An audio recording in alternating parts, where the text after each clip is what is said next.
All right, welcome. Potent Podcast, episode 11. Jay here with Trills. Trills, what's up, bro? What's good with you, bro? I mean, if you notice that I'm a little bit more excited, is because I feel like we have a really good show lined up and we have a lot of really good things to talk about. But first, I want to start with how your Father's Day went, even though you're not a pops. I mean, it was cool. It was a low key day. I didn't get caught like I usually do, having to try to figure out where to have brunch and all that kind of shit. Mm-hmm. I just went to see my pops, hit him off with some cash, because at this point my pops is in the 70s. It's like, what do you even get him anymore? You know what I mean? I mean, is he a spirit enthusiast like yourself? Yeah, so I do that for him, but. Mm-hmm. That's regular, though. That's like you might pull up on a Tuesday and bring him something. You know what I mean? Like, that's not special for Father's Day. Yeah, exactly. So, it's just going over to see my pops and just spend a little bit of time. I told him I'd go fishing with him Friday, so. That's awesome. Yeah. That's awesome. It's supposed to be really fucking hot this whole week, too, man. Like, yeah. Yeah, man. My Father's Day was good, man. I took Averly strawberry picking. We did that. I was baking out there or whatever. But the good news is that due to COVID, it was really just us. That's dope. We went with a bunch of other kids, and it was fun, man. She had a blast. She threw a little tantrum in the beginning, but she got over it, and she was eating more strawberries than she was picking. But you made me laugh out loud with, now this podcast is about to become a Dr. Umar Stan podcast. Because, bro, so these videos that you were posting, these weren't from the day of or the day before? Like, can you give a little context of the stuff? Because I have the clip. I got it ready to go, like the play or whatever. So, but you posted these clips, so he's asking for donations and things like that. Like, was that from Father's Day, or was that from like the day before that? Nah, man. On Father's Day, I had somebody made a joke to me, like, yo, you need to hurry up, you know what I mean, before you become a stepdad, because you getting up there, fam. Like, ain't gonna be nobody left that don't have kids. That's a good point, because all the women that are our age are either, they have kids. Like, it's really hard. All right, I don't want to speak for everyone, but in our area, it's really hard to find someone of our age in the 30s that doesn't have a kid. Right. But go ahead. And if you do find them, right, and they don't have kids, the chances of you even digging them is mad slim. Like you might not even be feeling them, but you just gonna go with it because you don't have a kid. Well, the good thing about it is if she don't have a kid, then you can pull up any time of night. You don't have to really worry about plans. She don't got to get a sitter. There's a lot of things that you have to consider when you're dating in our age group. And I have a segue into all that too, because I have something else that I want to ask you as well too. But yeah, go ahead. So it's true though. Like, there's a lot of people our age, and it's just it's not gonna happen. Every woman basically our age has kids. Yeah. But then you find that off chance you find the one that doesn't. That's the one you're not compatible with. Right. So you want to be a city girl at 37. So I was just making a joke, yo, it's hard being a stepdad. So, if this is going to be my future, y'all might as well start giving me gifts and donations right now. Come on, fam. This man posted his Cash App. So, let's give you, for a little bit more context, Dr. Umar always asking for donations. I stumbled on a clip after you posted your clip, which basically was saying the same thing, right? I even found another shady ass clip, or was it that you posted it? That the man was like, "Oh, thank you for the $10, but next time make it 20." What? Yeah. Yo, he is wild, bro. Bro, and the more that I listen to him, the more that I believe that you're absolutely right. That he has to know. He has to know. There's at this point, he doesn't know, bro. So, but let me play the clip for you guys on him on his IG Live, thumbing through some shit. Let me find it. I got it. Donations. Donations. Donations. Donations. Donations. Gifts. The Red Lobster card, man. Gifts. Gifts. More donations. More gifts. Bro, I don't know why that shit is so funny to me, man. Oh my God, yo. Oh. That's my heavy mood on every Father's Day going forward. Holy shit, man. Bro. How much money you think was on that Red Lobster card? Yo? 25. I read it. $25. So what does $25 at Red Lobster get you, Trills? Bro, I guess you could sit, you could get water, you could get the free Cheddar Bay biscuits. Biscuits, and that's it. And people pull up to Red Lobster and dip with biscuits. Like a bag full. Like they'll order some simple ass shit and dip with the biscuits. But not a lot, right? Not too much. Nah, you could probably get like the Caesar salad and just eat the biscuits, bro. Bro, he flashed that Red Lobster card like that man had bands. Like $25 in one place might get you a lot. $25 in Red Lobster, that ain't getting you shit. Remember, even if it's low-end seafood, at the end of the day, that shit is still pretty much all seafood, and that shit is not like cheap. Yeah. Bro, thank you for like I laughed and laughed. Like I went back and looked at your story and watched it again. I just had to, bro. I had to. And then when I found that video, oh my fucking God, yo, I lost it, bro. I was in tears when you sent that, bro. Yeah, that's perfect, man. That is fucking perfect. Cause he's gas. He dropped. No, but you know what though? Let's say, cause that's not a Goodfellas, marriage situation. When they handed you an envelope, that shit got bands in it. You know, like I'm fairly certain that those donations couldn't be more than, let's cap it. Let's do the top $20. No, you know what? Let's even go a little further. $50. Let's say those are $50. That, when you start counting all that up, it becomes substantial, right? Yeah, for sure. So, like, he has 1 million followers that are genuine. Like, he don't buy those followers or anything like that. That's all organic. Yeah. So, what portion of those people are donating to him? He walked away with a nice piece of change. I get why he's always asking. That's about to be my new job. I'm about to act like Sean King and say that somebody in my family was black and it's a dub and that's it. Bro. That's the way. He's out of here, yo. He's out of here. He's out of here. No, that's it. He's out of here. I'm done with him. He's out of here. I read some foul shit just recently. He's out of here, bro. I'm done with him, bro. Anyway, so when you were talking about women our age and things like that, right? I noticed a tweet that you put across today that I responded to, right? Mm-hmm. That women get upset when you don't respond the way that they want you to when they shoot their shot. And I replied, what? She didn't like the I'm good, love, and joy, which is also the most legendary DM that's probably ever sent ever. Yeah. The woman was like, you need to fly. What is it? That Future, hold up. Where is it?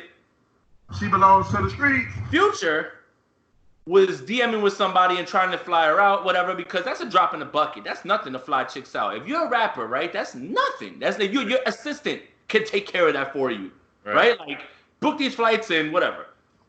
So I think it was something like, oh, he didn't want to pay for the hotel or something like that. I don't think it was the flight. He said, I'll fly you, but you got to find a place to stay. Like, I'm not putting you up either. Yeah. The lady was like, no, you got to put me up. Yo, this man did not argue. This man had no, snappy comeback.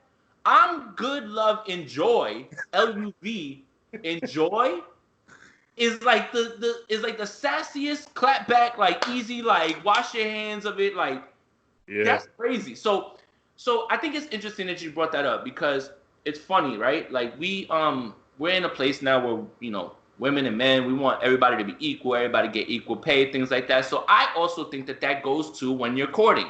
If you're a woman and you're interested in someone, there is nothing wrong with letting that person know how you feel about them. At our age, in 30, 34, 35, 36, I don't have time to figure out whether you like me. I don't have time to figure out whether you can come kick it with me. And I don't have time to figure out whether you really want to actually hang out, do this, like build, right? Because at this age, what are we looking for at 36? Unless you're just one of those people that's completely devoid of relationships and they're like, you know what, I'm done with this, whatever. If you're looking to just, have sex with women, God bless you, bro. Do whatever it is that you want. I will never cape for anybody to say that, oh, you need to be married or you don't need shit. Whatever the fuck makes you happy. Whatever makes you happy. But at this point in our age, there's no time to dick around, right? So, like, it's just interesting that like you brought that up because I feel like more women, like the more we want to get out of the traditional mindset we have of men taking care of women and women got to be home and all that, I think we should also get out of the traditional mindset of that men always have to be making the first move or be the aggressor. Like, you don't have to come off desperate, but make your intentions known, I feel like is what I'm trying to say. Definitely.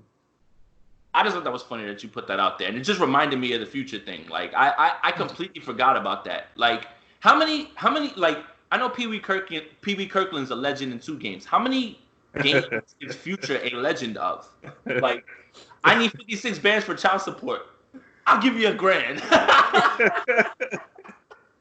That being said, I got $1,000. Yo, he is giving the internet so much, yo. I love it though. He's relationship Future's all right, man. Like him with Lori Harvey, that's cool. You know what I mean? Yeah. Lori Harvey break his heart. Then we gonna get some shit. We about to get some albums. Yeah. All right. I want to keep it light because I'm having fun today, right? Like this is like a good laugh and everything. So we're gonna get into our what the fuck topics today. Hey yo, what the fuck? So, okay, first of all, I don't know what to start with, from what I found. I guess I'll just start with the funniest shit. And I want to preface all these jokes with saying that the person that we're going to be speaking about did this with good intentions and with a good heart, and it still is a good thing. That is not going to stop me from getting these jokes off, though. So, like, don't even act like that. So, Ja Rule, first I'm going to start with something that I saw on the internet that I need you to help me confirm. So 50 Cent is just known to just, even at this point, it is so petty to bring up what you've done to Ja Rule and what's going on with him and where you're at and all that stuff. Still, in 2020, that shit is petty. Am I going to tell you to stop it? No. But it doesn't make it not petty. So I saw something that he posted. It was a house party, and there was a man with a mic that looked like Ja Rule, sounded like Ja Rule, was singing a Ja Rule song, and apparently was booked for that house party. Yeah. Can you help me confirm this internet rumor, or should we just get jokes off even if it's not him anyway? I don't know, but it looked like him to me. But the problem is they give you a quick snippet of it, and then they go to these goofy ass white girls and everything, and I'm just like, what happened? Like, why are y'all recording yourselves? Anyway, go ahead. Yo.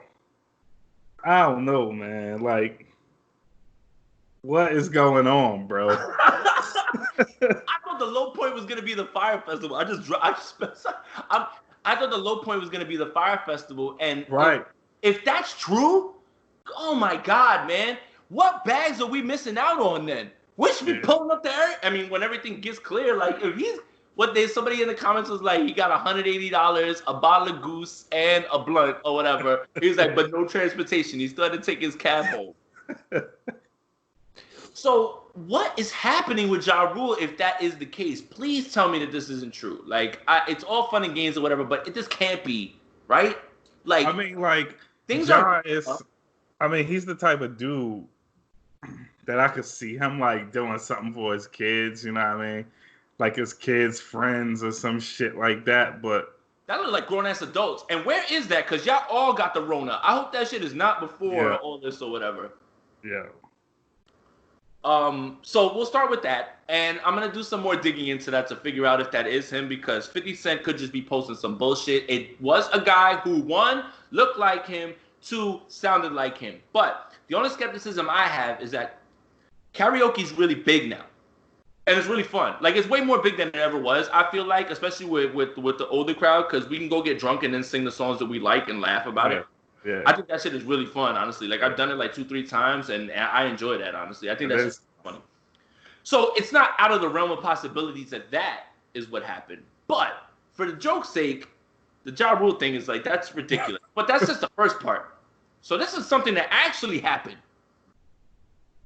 So Ja Rule is in a commercial for a Greek deli. Where's this Greek deli? Is it in Queens, Trills? Did we find out where this place is at? I'm gonna look that up. I'm gonna let you talk real quick. Let me It look. looked like it's in the West Coast to me, yo. It looked So like that doesn't make any based on sense. the address he gave, it seemed like it was in Cali somewhere. I have to find the actual restaurant, okay? Like But go ahead. I can't believe, yo, like, bro, how you say the address wrong, bro? Yo, okay. 2771 West Pico Boulevard, as it tells us. That's definitely not around here, right? Nah, it can't be. So he got it wrong? Yo, he said West Boulevard Pico. I'm like, bro, what?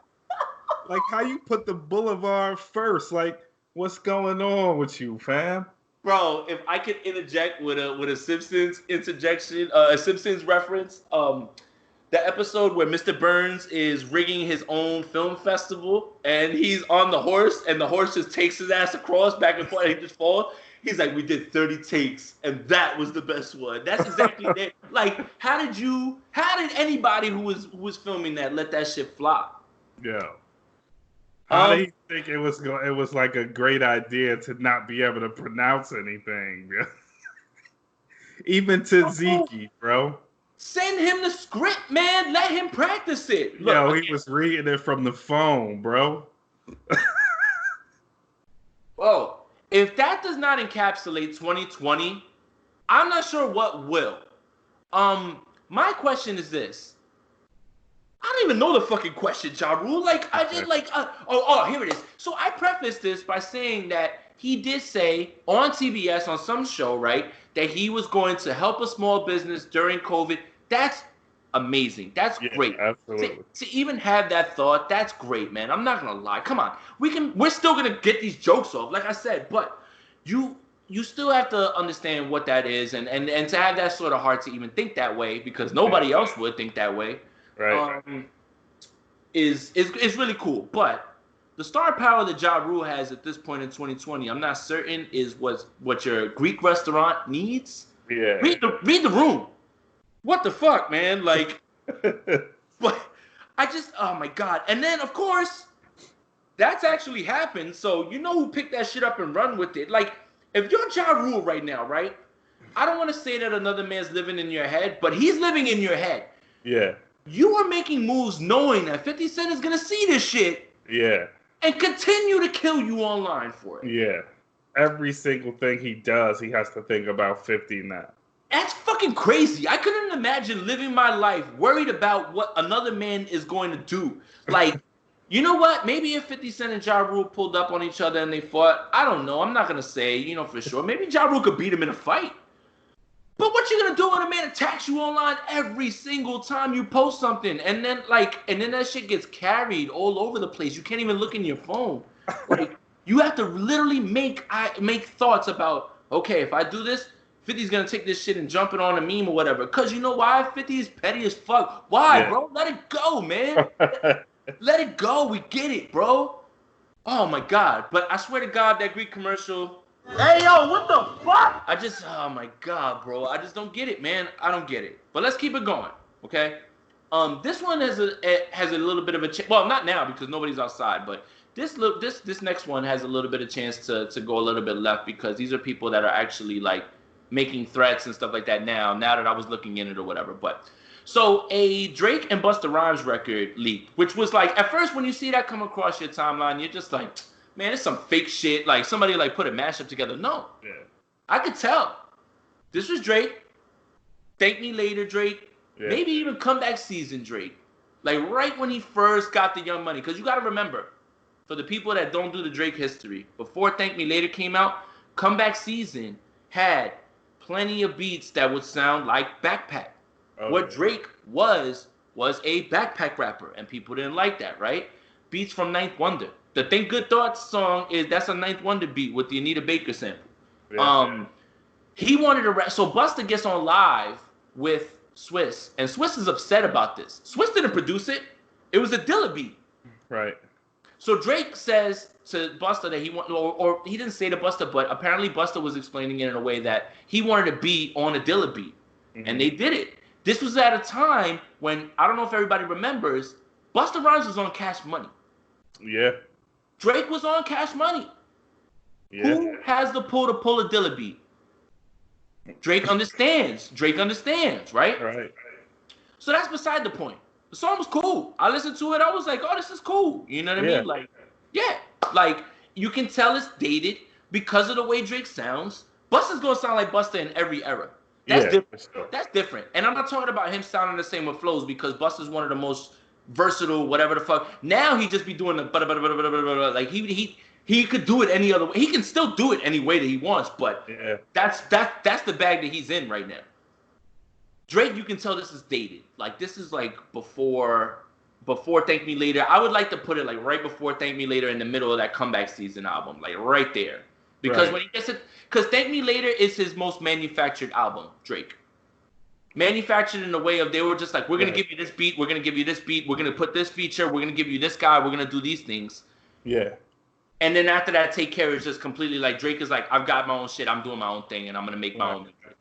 Thank Me Later is not a bad album, but it is Drake's most what's the word? I guess like it's like propped up. Like the label was like, here, we're gonna give you the album. Yeah, it was the industry album. It didn't even sound like Toronto yet. You know what I mean? So yeah, you're right about that. So Busta gets on live with Swiss, and he's talking about that time that a lot of people forgot he was on Cash Money for sure. And Swiss becomes agitated by thinking that somebody from OVO is the one who leaked this. And it's like, I don't know if people are like, because they're cooped up in the house. I know this that applies for me for sure, where like sometimes I even catch myself. I'm like, yo, like, why am I thinking like that? Why am I saying this or whatever? Like my mind is all fucked up right now, right? Because you just been in the house so long. Swiss starts getting like, we can shoot this plane out the fucking sky. Y'all pussy, let's go. Yeah. Bro. Calm down, bro. Calm down, man. Like, relax, bro. Like, whatever. If you're upset because you feel all right, so here's two things. If you're upset because you think that was a big record, why wasn't that record ever released? You can't release it now. No. Because it's not everybody gonna be like, that's not the Drake now. Yeah. Like, I don't get it. Like, I don't understand why he was so upset about it. So he says what he says, and then a bunch of Drake's shooters, so it's quotation marks, nobody can see you, are like sending threats to him, and like Swiss had to walk it back. Like, I don't know, like take me through like what you think he was thinking, or like what, like, or just like why I think that I feel like people can take whatever shot that they feel like at Drake at any time. Like, I feel like he's the guy that if you want to mention and you feel like you're not gonna get any sort of reprisal, physical reprisal. Do you feel like that maybe something? You know what? I think personally, I think Drake gets what he gets from other rappers the way that it comes at him. Because I don't think Drake moves like rappers move. And I don't think he moves the way rappers traditionally move. So I think a lot of people probably feel some kind of way about him, maybe slighted, maybe like you can't because he did it before you, or because that's what you really want to do. I think people feel like he might not be a part of the community and the brotherhood of rap. I think he kind of stands on the outside of it, which would make sense because I don't think he is of the particular cloth. And plus with him being as big as he is, it makes him the target. I mean, I don't think necessarily Lupe Fiasco was like all hugging the brotherhood of rap either. No. But I think he comes from a place that people understand, right? From Chicago. Right. So I think Drake is kind of the odd man out just because of that. And I think deep somewhere a bunch of people feel some kind of way about him just based on how he moves. That's how I perceive it. To me, it looks like one, Swiss was you could tell Swiss was turned, right? You could tell I was gonna say, Swiss was it the probably, wine? Was it? You know yes. what I mean? Like, Swiss was already like on his shit. He was feeling a way just based off of whatever zone he was in. And then when he's looking at Buster and with this new leak, he probably is like, yo, like, why would they do that? And it's like nobody could benefit from it. It's how I take it. I think, especially from a producer standpoint, he's probably thinking like Dilla, like it's Drake. Drake is huge, right? Whatever he puts out is going out of here, even right, if it's old. And right. Swiss probably was feeling like maybe some cash could have been dropped in Dilla's accounts for his family or something. But It now should always be nothing like can that. happen from it. Now it can't. Okay, so I didn't think about that, and I do think about that a lot more now, especially when artists have passed, because now Right. you're supporting their family still, and what they've made is so incredible that they have the opportunity to feed their families forever off of it. And I never thought of that. Like again, always fucking dropping gems. Like here I am just coming in fucking blind, but you got it or whatever. But I But don't think Swiss meant to come off that harsh. I think like right, when he looked back at it, he was like, "Damn, that ain't even like how I do shit." And and it's that's really out barbershop of talk. kind of character for Swiss. Right, that's But barbershop talk. I felt like where he was just like I said, like you would say certain things around certain people. He's in a comfortable space with Busta, but you forget you're right, on IG Live and yeah, nobody yeah. let that shit go.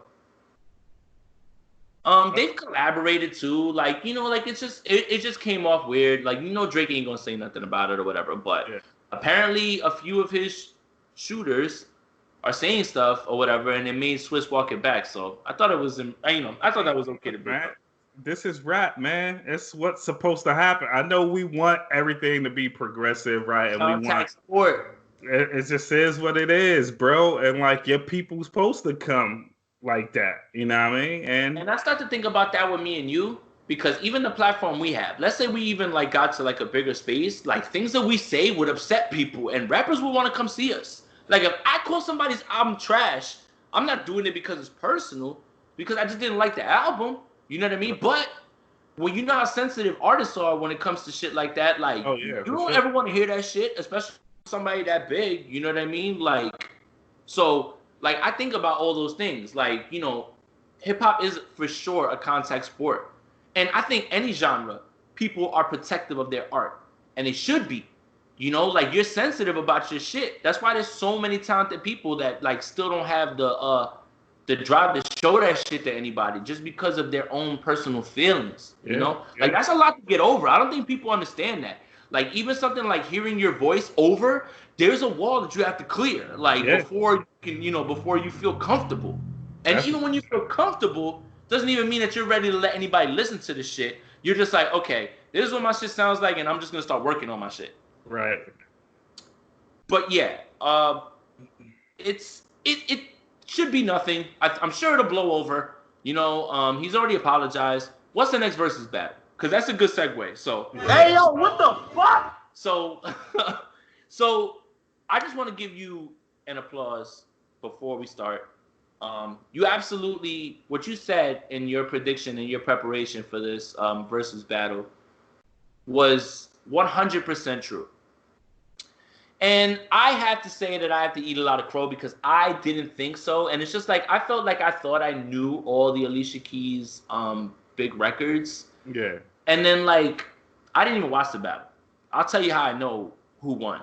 When the playlist came out and I just started reading the words, the names, Yeah. I was like, oh shit, oh shit, oh shit, oh shit. I was like, oh shit. I was Yeah. like, oh my God. I'm like, how many rounds do you think yourself she actually lost? If it, Under 5. yeah, for sure, bro, for sure. Like he played another again, and I was like, oh shit, John, You're I done. forgot.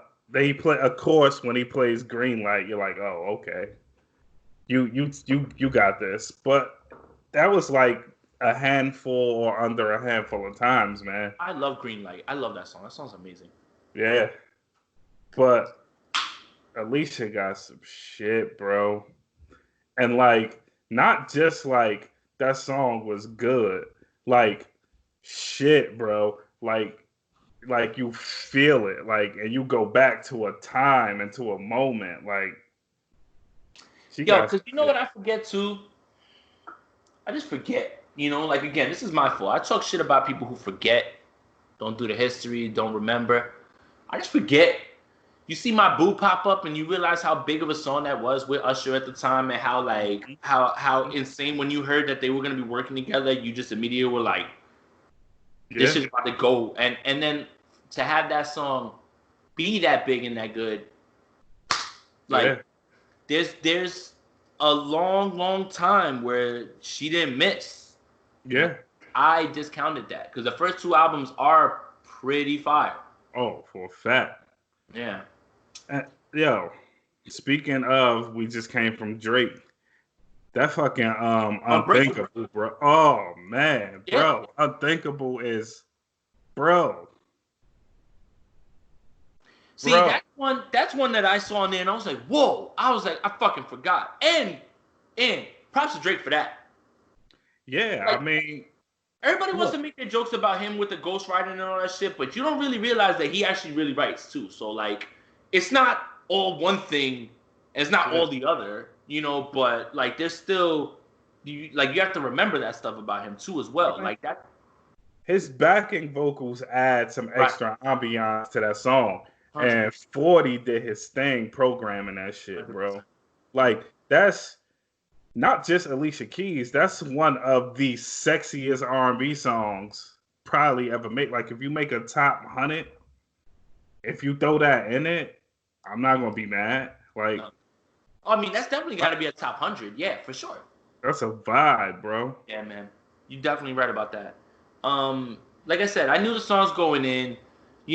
Empire State of Mind, I can give you the point on that, but like let me just be on the record as saying I dislike that song so much, man. Like I mean, they the always did it. And I think you might have said this before, bro. yeah. You've been to Yankee Stadium too much, man. Thank you, man. Oh my God, yo, that '09 season when we won the chip the last time we won, I was in the stadium for many of those playoff games. Dog, he performed that shit at the Yankee game, bro. That shit Yeah. was the fucking anthem. So and I like the Blueprint 3 album then. I'm not certain if I like it now. I need to go back and listen to that I actually. still like it, bro. Yeah? I gotta go back and listen. That might be one that we do that just has nothing to do with anniversary. I kind of just want to go back and see some shit real quick. Yeah. But yes, I don't like that record. I don't. It comes off too cheesy now. Thank you for the time. All it really reminds me of is the Yankees and Lil Mama. Yeah, you got a point, yo. Lil Mama with the B-boy thing. Yo, I don't get it, man. Like you are not in the picture. That was not supposed to happen. I just like how Jay just looked and was like, all right, we going with it. That's it. We're just gonna go with it at this point. All right. I'm sorry, but yes, the bigger songs, like you just know that they're there and things like that. Forgot about A Woman's Worth. Like I just like so many. Like I said, when I said what I said about the battle before, I wasn't saying it from a place of like, oh, I've listened to all this shit. And I know I was kind of like, I remember some shit, but I'm not well versed in either. Bro, she ain't even have to pull Girlfriend out with the ODB sample. She ain't even have to Looking pull through it that shit, out. I'm like, yo, you should have did that just for the culture. Like, Yeah. that song right there, when I first heard it, because everybody knows Fallen or whatever, and like me, I was like, all right, this shit OD cheesy. I'm gonna get the album because I did buy it. I'm gonna get the album, but that was the song that drew me. I was like, all right, forget it, yo. Like I get it now. Like I get it. Like she gets it. For you to be able to use that sample and use it in a way that is fucking in any way comparable to Brooklyn Zoo is so impressive. Yeah. And that wasn't on there. And you were right. Because I combed through the playlist. I'm like, where's that? And what did it go against? So I could just call it a dub. And it wasn't on there. They didn't even do no bonus time, nothing like that? Nah. Nope.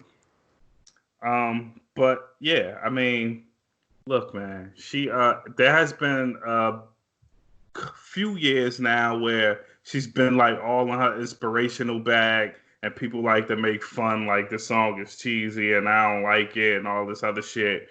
And it's nice to see her come and throw all her fucking bangers out and remind people. It's sad we got that artists have to keep reminding people. Sure. And now I comb through Twitter, and now all of a sudden it's about how beautiful and how sexy and how cool she is. It's like, but when she wasn't wearing makeup, y'all were jumping all over her.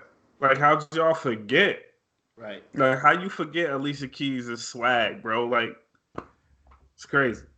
Yeah, man. And in the spirit of women shooting their shot, she also did call Michael, a.k.a. Yasin Bey. So in the spirit of that, like she was one of the pioneers when it came to shooting a shot. She even called the dude, told him she liked the suit, and she knows his order.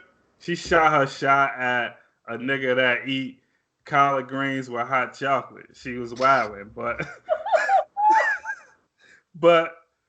salute. For sure. I mean, that's a woman that's securing herself. That because even if she doesn't get the right response or whatever response, whatever. But yeah. All right. So that was a good battle, honestly. Though you were right, man. So what do we have like rumors of anything that's new? Like, is this DMX Eminem thing gonna happen? Like, I'm still wondering with Bone and 3 6 Mafia joint. What happened to that? All right, that's interesting. What happened? So they gave us that little update right before it, and they were just like, we're rescheduling and nothing. They like, we're rescheduling, and then Swiss and Timberland was like, we got it. We gonna do it because they weren't doing it before. And now I'm just assuming maybe they have so many of them lined up, they're just trying to pick like what date feels right for them. Okay. What I do want to give you credit on, and I'm going to give us credit on, is that Swiss had to come out and say, we're sending you the technology. Yeah. Thank you. And you were like saying they gotta do that. They gotta do that. Why aren't you doing that? If y'all are making money off this, because now if you have Apple TV, you can watch some shits on there in HD or whatever also, like not IG. So that's a bag right there. You telling me you can't send them a few $100s worth of equipment that'll make that shit work? So you got come the fuck on. Like that didn't make any sense to me. Alicia Keys and John Legend shit was so clean. Crispy. Yeah. You wait. You think that Alicia's shit was gonna falter? Swiss was gonna make sure that shit was fucking 4K. Yeah. That shit was so clean. I mean, it was portrait. I would have preferred it been landscape, but there was no. She was on the phone like that. I mean, they had it set up far from them, so you could see both pianos, but it was definitely up like. And they were doing the live thing too, right? Yeah. So that's the part that I missed on the live. I'm probably just gonna have to watch it myself because they were doing the live piano, which also look, Alicia watched Legend. But come on, man! Like, if you don't understand both of their impact, both of their greatness, like this is again. I hate to be cheesy, but anytime any of these things ever happen, no matter who's the actual winner, we all win because you get reminded of artists. You get to remember all their stuff. Like like it was on a perfect day, Juneteenth. Like that all worked. All that shit was perfect. Yeah, good fucking stuff. Switch with the fucking 4K camera. All right, so we're in the 6th month? Yeah. Okay, so the end of the 6th month. So we're halfway through this shitty ass year so far, right? Yeah. Okay, so I thought it would be fun for both of us to come up with our 10 favorite projects of the year. Mm-hmm. So far, right? Not for the year, definitively. Some of these albums are gonna fall off of our list, and others are gonna move in with the releases that are gonna be coming up. I'm positive you and I have 2, 3, 4 albums on here probably that are the same. I might say 5, maybe. 5. Okay, I know for sure 4. I'm interested to hear the 5th one because I think I'm overlooking it, but I don't disagree. We're probably going to agree a lot on these albums when it comes to this. Mm-hmm. I will preface this by saying, on my end, these aren't the top albums of the year because I have not heard everyone's album. Okay? Don't kill me for leaving something off. Of our favorites. Right, because it's our favorite. Thank you, okay? And if you have suggestions on ones that I am missing, for sure send them my way, because I know for a fact there's probably some that I haven't listened to that would make this list if I did listen to them, if I had the time. So, right. I want you to start first, and when you get to one that I have, we'll both discuss.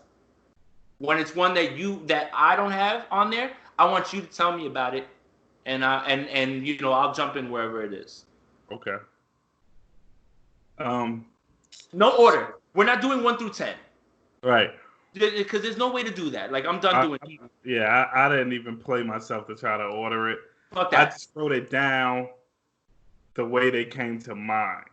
And chronologically. For me, I had to start, like, looking through my favorite albums list, like the ones on my streaming thing, and I'm looking at the ones that say 2020. So if mine's feel cascading, it's because it's release date. Right. Okay. So for me, a written testimony. All right, we got one. Let's talk. I mean, that was easy though. You know what's crazy? I wanted to do 5. And then I was like, oh fuck no, I'm not doing 5. Yeah. 10. Yeah. How is this not one of them? Right. Friday, I went back out. I had 2 drinks or whatever before I went home. Didn't do anything crazy. Went right back home. I listened to that album again. That album's incredible.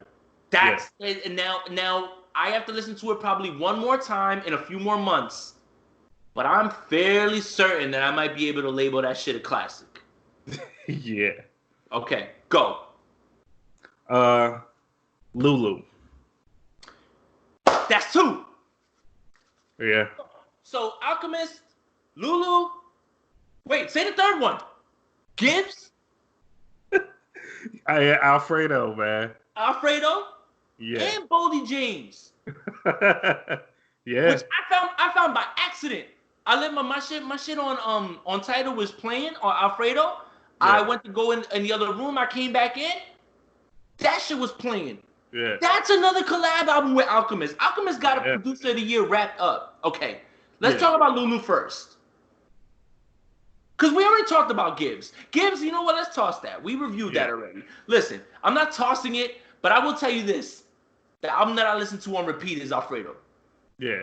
I listen to that shit on repeat. Like, I'll stop listening to it, I'll listen to something else, and then I'll jump back in. But Conway, Lulu, I went back and I listened to that too recently. Go. For me, I mean, obviously the production is incredible. We don't have to say that, right? But the references in this album, bro, it's just like, what can I say, man? It could be biased, but whatever. I don't give a fuck. I mean, it just hits home for me, man. For sure, cause you like your shit gangster. It's every fucking thing that I could ask for, bro. I'm finding it. I'm about to find one, because I'm gonna find it and I'm gonna play one of the records off of it. Because it is that dope. Let me look through it. Okay. Incredible, man. God damn it. Yo, all right. The record with Cormega, somehow you were able to get Cormega out. Yeah. Right? Yeah. Incredible, bro. Incredible, man. Yeah. And that's gonna be, we can segue to that in a little bit or whatever, but Cormega is tied to one of the albums that we're gonna retro review, and that's part of what I want to talk about when we talk about War Report, is the fucking collective. Yeah. It wasn't just CNN didn't just make that. That was the whole Queen. Yeah. Yeah. So let's save it. But yes. Calvin, like the paid in full shit, like you hit it on the head. I think it resonates a lot closer for me because of the paid in full shit. The album is named Lulu. Okay, guys? Spoiler alert if you haven't seen Paid in Full. That's the band that put Lucky on. Don't call him Lucky. He don't like that shit. Yeah. So I love that littered across this. Yeah, like, bro. It all comes together. And again, the sweet spot. Okay. If you're going to do a 7-song album, every single song is a banger. You are not putting any filler on this shit. No. This is it. Yeah. Right? If every artist came out with a 7-song album and they wanted to do that, I would give them that advice. You cannot miss. Yes. Do not miss. The Schoolboy Q feature on there, I mean, it's just like, there's so much, man. It's that album I found myself like, I remember listening to it and being like, yo, this shit's fire. We talked about it. And then when I listened to it again, I was like, oh, no. I'm like sleeping on this album still. Yeah. Right now. Okay, that's 3. So, no, that's 4. 3 or 4. We got Electronica. We got Conway. We got Alfredo. Yep. Go. I swear to God, I know the next one. Go. You know it's Pray for Paris. God damn it. Hey, yo, hold on. So I think that there comes to a point where we need to have a discussion. And I don't know why we got to choose or whatever. I'm just talking on like whatever. Like, you know, like let's have some fun barbershop talk. Yeah. Which one of these Griselda dudes is the best, man? Because I love all their music. All of them. It's like, I don't like I love your saying, like, why should we choose? Well, let's try it real quick. But I mean, you know, this is what we do, bro. Right. You full of shit if you say you like, matter of fact, not like, that you love rap and you don't compare rappers. Or rank them. Like, for sure. That's what we do. For sure. If we go in bar work, Conway for me. Yes. I agree with that. Keep going. If we going with cadence, charisma, the flash, the full package, Gun. I think so too. I think that, and you know what? It was really telling when I saw. I think he was tweeting something, or he might have been talking on his IG, whatever. He was putting it out himself. He's like, I don't want to rap, bro. He goes, I want to be Puff. He's like, and you get that with him. I feel like you're right about that. Like when it comes to star appeal, you know, like just it, right? We talked about it. Like, do you have it or you don't? Right. Like, that's not manufactured. That's it. A man from Buffalo that is able to talk luxurious rap with about designers in Europe and shit like that. Pray for Paris. The fucking artwork is art. Yeah. You're absolutely right. I think it's like you said. Conway's got the bars. It's almost like Lloyd Banks and 50 Cent, right? Right. Like 50's the guy we want to see, right? Because he's entertaining. But the guy that'll bar you to death is probably Banks, and it's the same thing that goes here. I do not want Benny the Butcher to be disrespected though. One of the best verses on Alfredo is Benny's shit. Yeah. On Frank Lucas. Yeah. Oh my God, I love that song. Holy shit. But back to nice. Like, I'm glad that we're like on like so let's just rank the 3. Go. Gun, Conway, and Benny probably, right? Right. Yeah. No slight at any of you guys, yo. No. Please do not run down. If you see this video, someone tags you in it. Do not run down on me. I like the Bills and everything. Best team in New York. You know what I mean? Like, but I did want to play a little bit of Guns, like my favorite song on Guns album, and always, it's always a song that is way too short. It's just like, again, why did you give us Eurostep and then give me that shit for a minute, bro? Like I could probably hear you hum over that fucking beat for fucking 5 minutes, and that shit would be a bop, bro. Come on, man. Let me see if it plays. Conductor.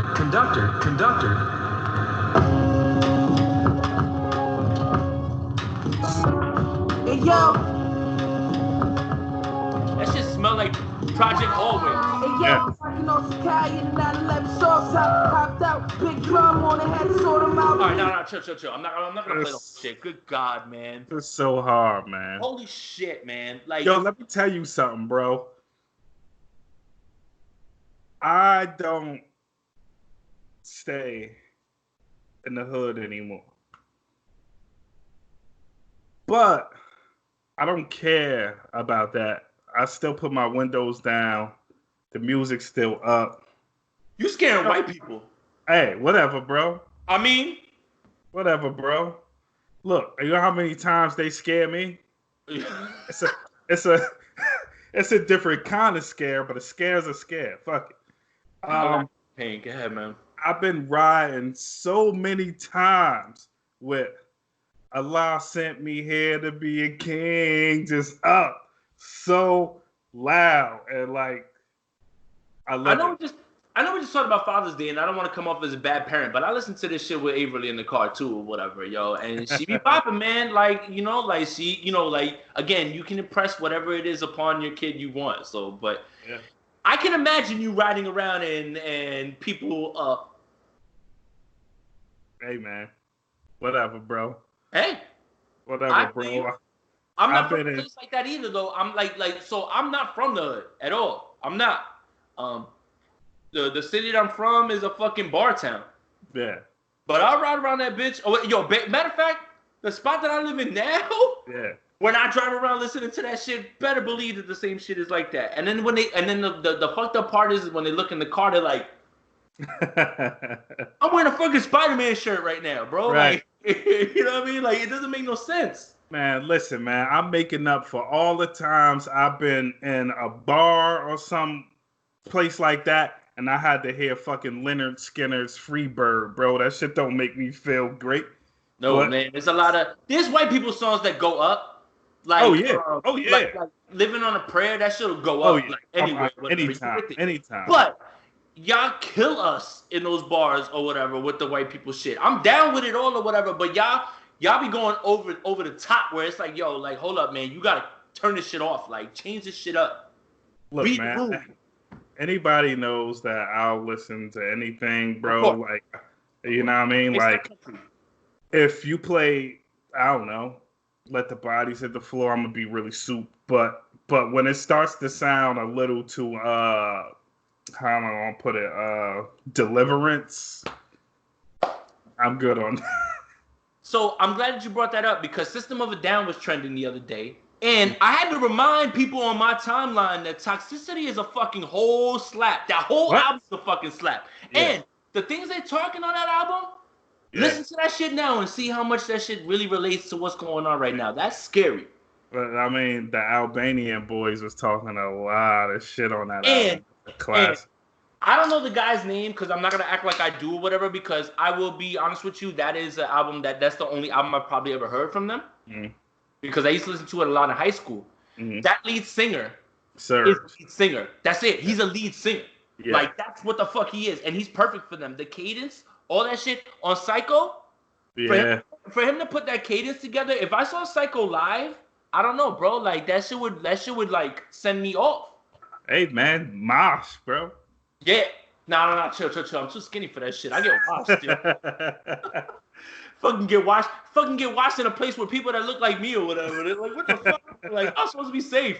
I'm more safe at a hip hop concert than I am at some shit like that. Oh yeah, bro. The women get fucked up moshing. Like, bro, fucked up. But they're the ones that want to jump in. But the worst part is y'all think that shit is like, oh, I bruised my elbow. Nah, y'all walking out of there with broken arms and legs, people rolling on you. And they know it, and they go there for that. And they don't stop because you didn't jump into that mosh thinking that, you know, like even if that happens, like, you're supposed to have that mentality of keep fucking killing it. Yeah. No. Even a Travis show is too much, bro. If that shit standing room, fuck that Travis show. I ain't going to that shit. I wonder how crazy, we going off top, but I wonder how crazy Onyx shows used to be. Fuck that. Fuck that. Imagine going to see Onyx at the Tunnel. You dead. Bro. When Slam went off and everybody got in a circle and they had Timbs on. You dead. You getting rolled on. Yeah. All right, so we got Alfredo, we got Jay-Elect, which is the Jay-Elect and Jay-Z. Yeah. Let's not gloss over it. I know we talked about it. Let's not gloss over. Now, when I listened to it a second time, I was like, holy shit, Jay-Z. Stop being like that. That's also a segue into something else we're going to talk about. But Jay Electronica, Conway, Alfredo, Pray for Paris. Say the fifth one so we can agree again. Run the Jewels 4. God damn it. Let's go. Crazy. I think that, you know, like, a lot of things are terrible that are happening right now, right? I'm going to give you a positive that's coming out of this year so far. Quality fucking projects so far that are well thought out and well articulated. These guys, you know what? Even if there wasn't civil unrest in 2020, this Run the Jewels album would have probably sounded pretty close to what it is. Yeah. So that's different. I don't want to rank this album, but I can make a case for this being the best album out right now. I can make that case. Even with me, as much as I love Freddie Gibbs' album. That's the album that I'll argue with it right now. Where like I feel like and that's me telling you that Jay Electronica's album might be a classic if I listen to that shit one more time 3 months down the line. So you might be looking at 3 classics, 4 classics, 5 classics in a year, in 6 months. Yeah, it's crazy. I'm just blown away at the creativity. Like LP just put his whole fucking foot in this project, man. Like when it came to the production, man. Yeah. To be able to pull Gangsta Boo from wherever she was to jump on Walking on the Snow. Yeah. And I already told you nothing's changed. I listened to it again the other day because again, when I sent out the format, I was like, all right, I need to, we're gonna list albums. I was like, I gotta listen again. Just I want to make sure that I'm clear. I already knew I loved that album and I knew it was gonna make the list, but some things became more clear for me. That Killer Mike verse on Walking on the Snow is just so fucking telling. And I feel like even more now that it's the more and more you hear it with everything that's going on, the more heartbreaking it is to me. Yeah, facts. It's an incredible album. Pharrell jumps on it. That's an incredible song. I fucking love that song. And they play a shit on the radio. How did he settle within his bag? That blew my mind, bro. Yeah, man. All right, that's 5. Yeah. That's good. So we're narrowing down my shit. We're actually gonna move through this pretty quick because I don't have to discuss any further. Like those, we know. Go 6. So I'm going The Allegory. Okay, that's not on my list. Talk to me. I'm bad now. I mean, there's bro, an album that I included on my list that came out in December that I consider 2020. Okay. So I might be wrong in thinking that way, but I will, in the sake of good conversation in other albums that we don't agree on. Right. I 100% agree with you, and I'm upset with myself, but I want you to talk about it. This is, I mean, bro, Royce has rapped. He has never rapped better, bro. And aside from rapping really, really good, Royce is finally, his ear has developed to something really special. All the beats are fucking fire. And he produced them.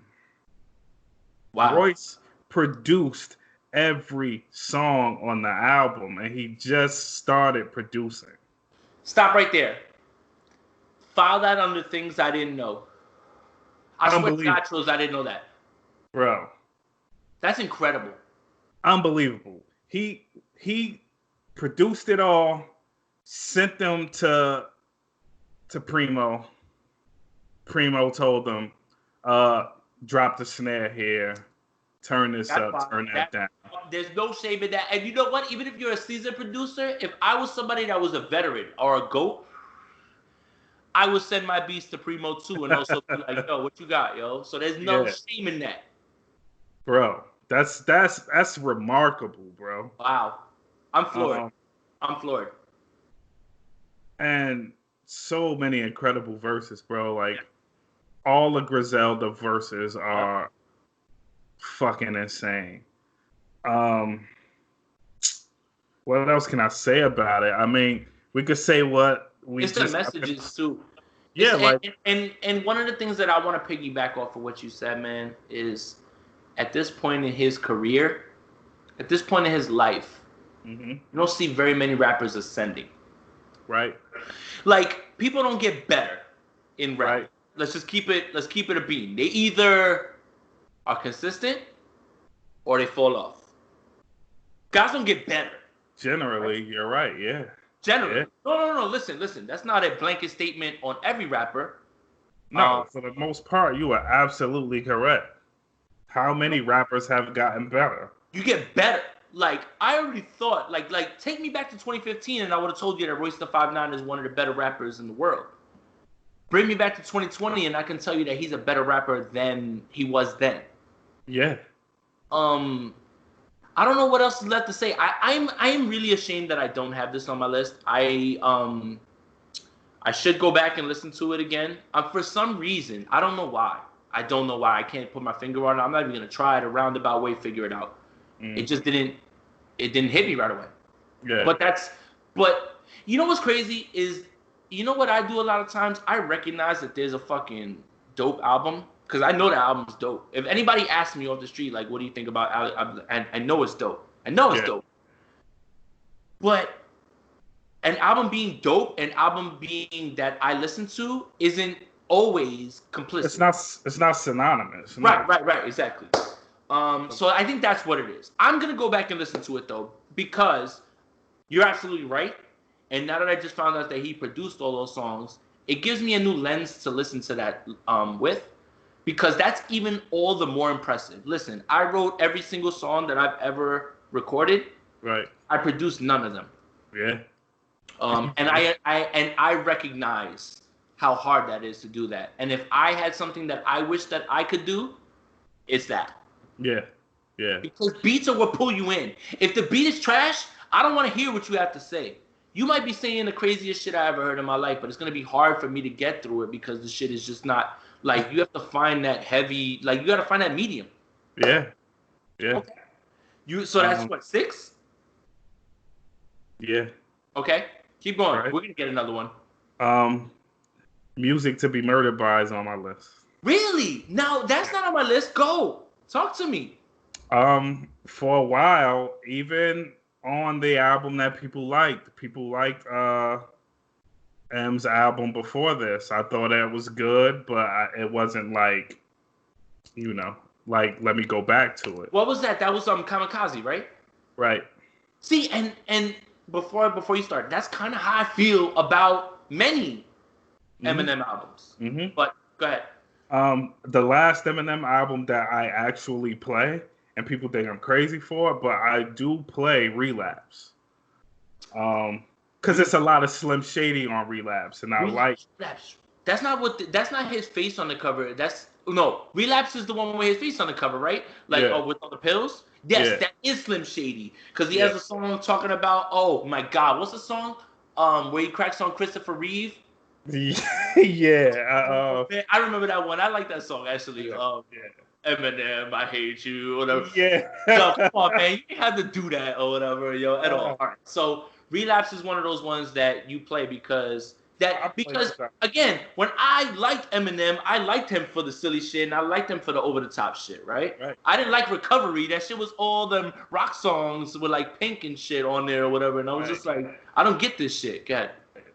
So since then, M has dropped projects and there's decent songs on it, but I didn't go back to any of them. This time, I revisit his album. Fire Young M.A. feature on the album. Yep. Underrated, Y'all Sleeping also, by the way. Yeah. Royce did some work on this album. I remember that song. That helps, right? Royce kind of stepped in and did a little bit of executive management on this album, and you can tell. We got incredible song with Black Thought and Royce and Q-Tip. Yes. I don't know how people sleeping, but and then we actually got some really good Darkness is one of the better songs I've heard in a long time. Like, the song is so fucking well written and it's so clever. I don't want to give up what Darkness is if people haven't heard it, but you should hear it. Right. It's just the first time in a long time Eminem feels clever, brilliant.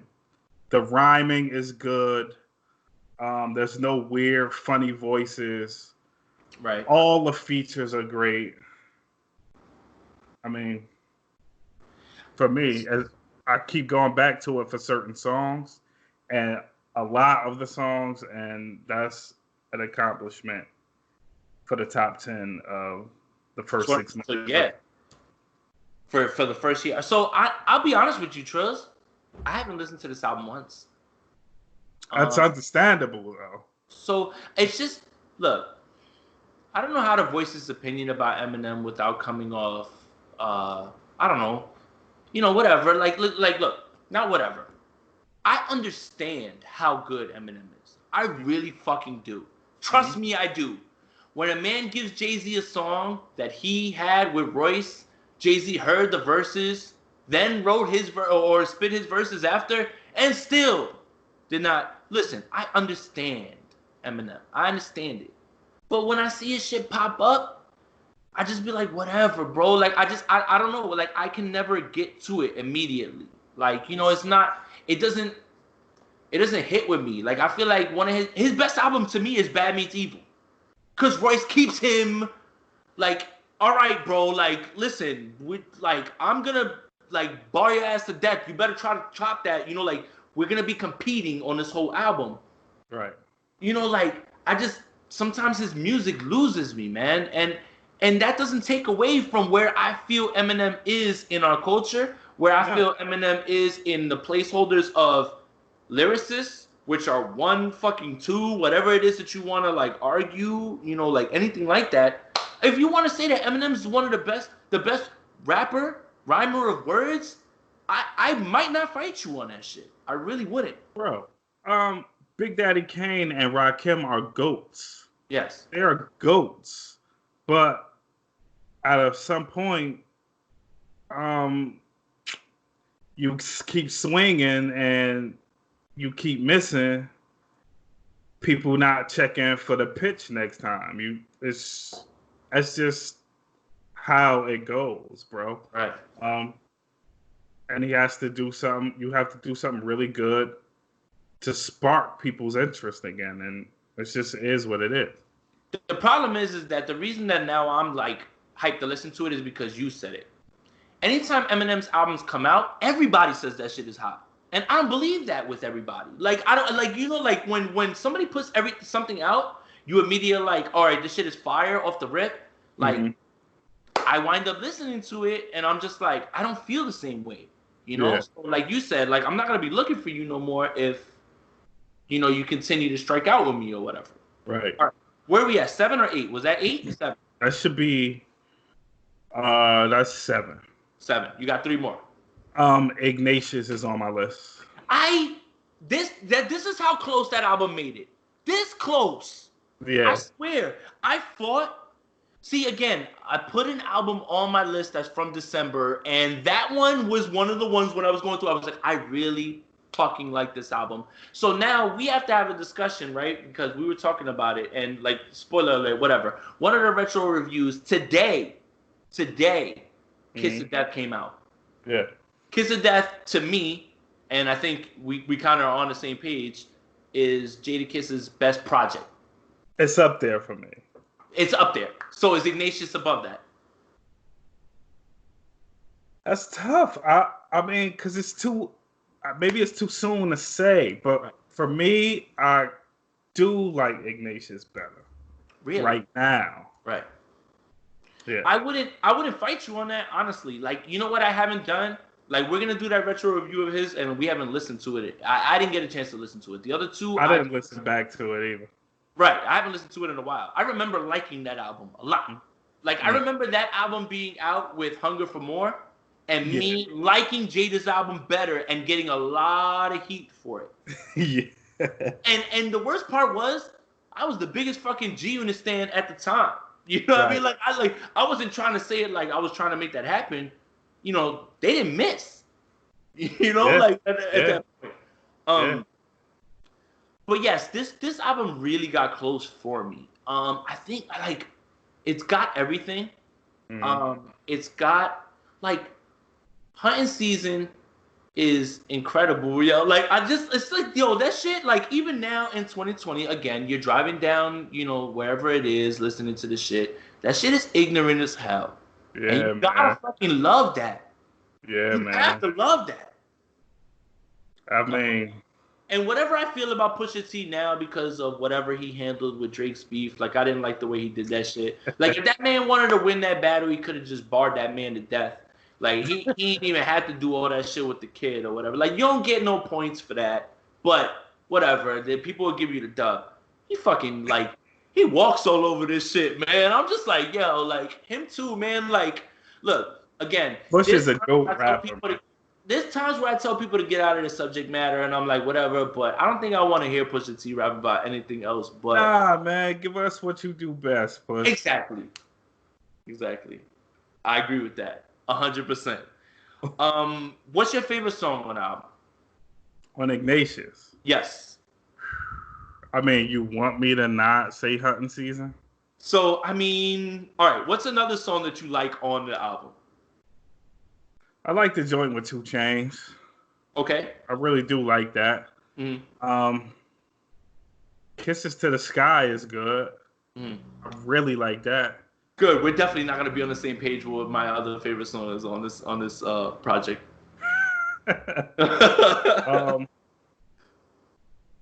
Yeah, I mean, I like a lot, bro. I like the joint with Ty Dolla $ign. That's dope.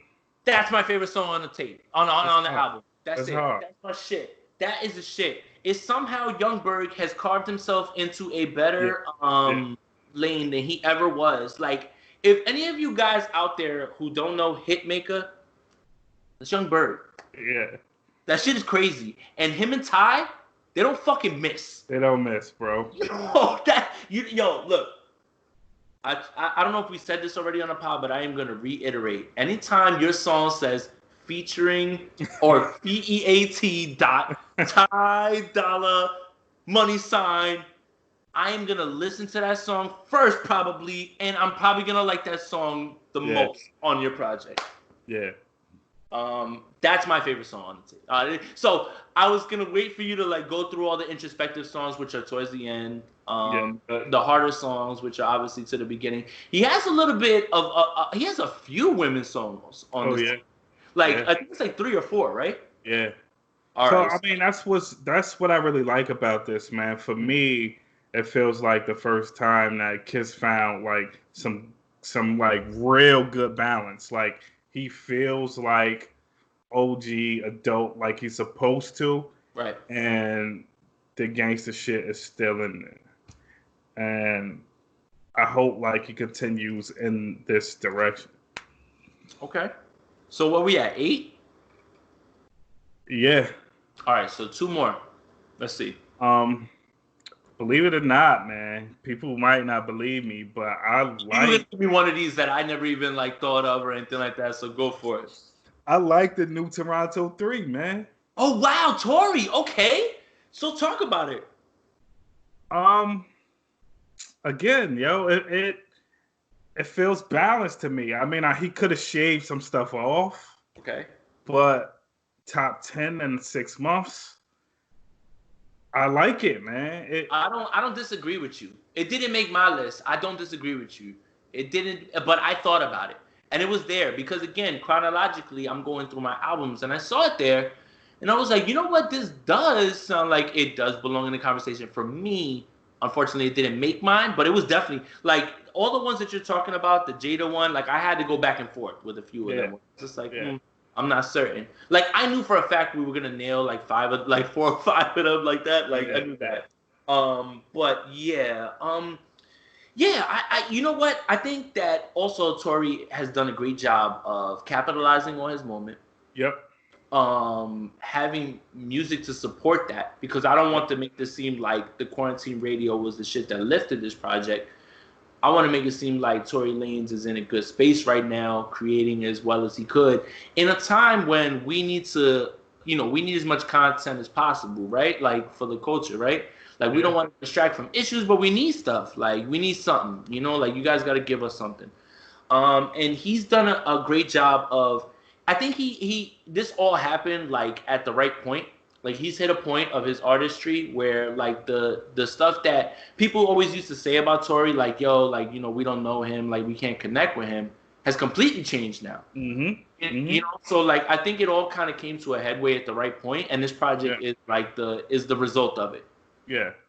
So I don't disagree with you. Yeah, and although, I mean, I'll say this, and I don't mean any slight by it, because this is what we do. Artists do this, right? Of course. Like, people have put some of my stuff in, like, the vein of some other people's stuff. And I feel like this is, like, in the vein of, like, Meek's work, right? Like, it feels kind of similar. And we talked about that when we were talking about the album. Right. and I like that. And he probably like, reeled me and a couple dudes like me in with the Bleak sample. I mean, there's a lot of stuff that he did that feels right to me personally. Right. So for now, it gets a top 10 nod for me. That's cool. I'm like I said, I'm not gonna fight you on that. Like again, that was one of the ones I went back and forth with. So that's what, 8? That's 9. That's 9. So what's the next one? Very, very super new addition for me. And I haven't listened to it that much yet, but what I hear I like, and it's the album the Tiana Taylor just dropped. So, all right, so speak on it. And you know what? Again, I saw that on there, and I definitely could have listened to that. Like, I've had time to listen to that. Mm-hmm. And, like, I really don't know much of Tiana outside of the Kanye project, which actually, the one joint on there is fucking insane. I can't forget to remember. I can't remember the name of it or whatever that he produced or whatever. I'm going to look it up now. But I don't really know too much outside of that about her. And I know there was a lot of hype around this project and things like that. So I'm interested to hear, what's it called? Oh, Rose in Harlem. Rose in Harlem? Oh, yeah. That's shit. Yeah. Okay.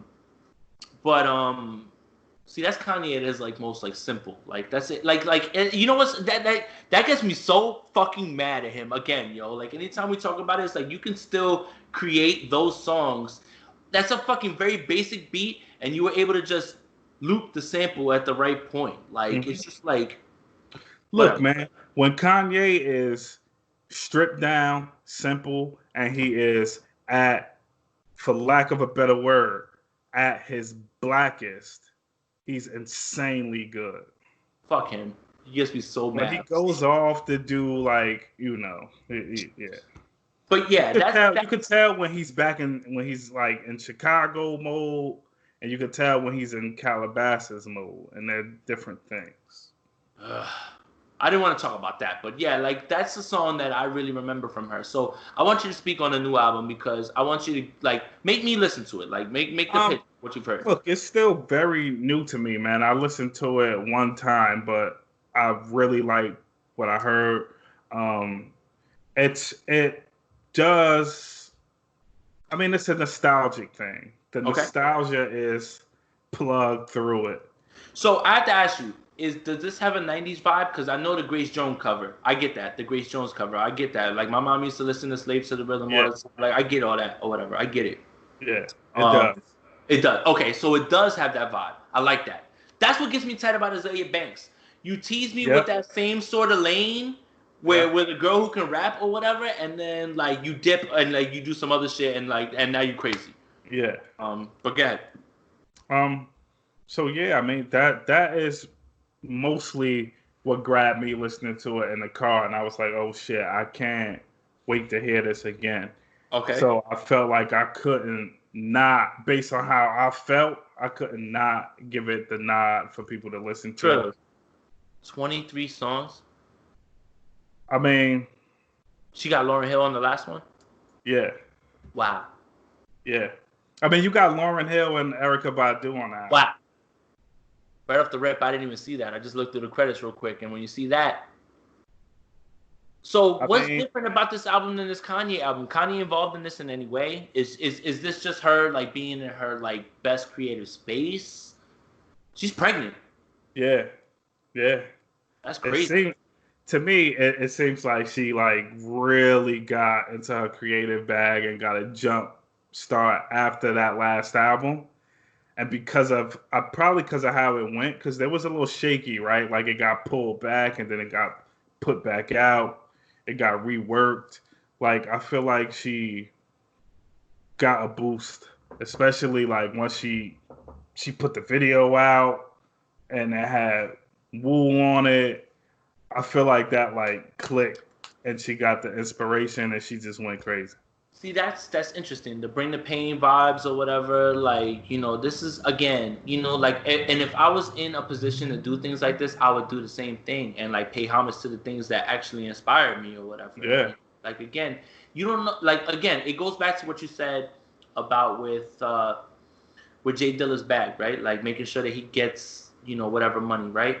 Mm-hmm. You putting onus on things that inspired you could, and for free, get them some extra money because people will go back and listen or look at their shit or whatever too. Right. So there's a lot of that like, you really should think about when it comes to stuff like that. But you know what? I believe you. Like, I believe you. We have similar tastes. Like, I don't know if that's good for a podcast, because usually you want to get to people that don't like things. That's why there's Shannon Sharp and then there's Skip Bayless or whatever, like like that type of stuff. But I you know what? I believe you. It's just when you see a track list of 23 songs. Oh no, don't get me wrong. She could have shaved this down. But okay. So for the most part, okay, good. So anybody that puts this amount of shit out could have shaved it down, unless you Pac and Biggie. I mean, right. But we all know that the reason that you put 20 something songs on there is to up your streams, to up your dollar revenue, and the album sales, because people are still gonna listen to all of them, and that's still all right. One more, or that's it? That's it. I'm done. That's it. All right. Let's make sure we get ours out of the way again one more time. I'm gonna go through it.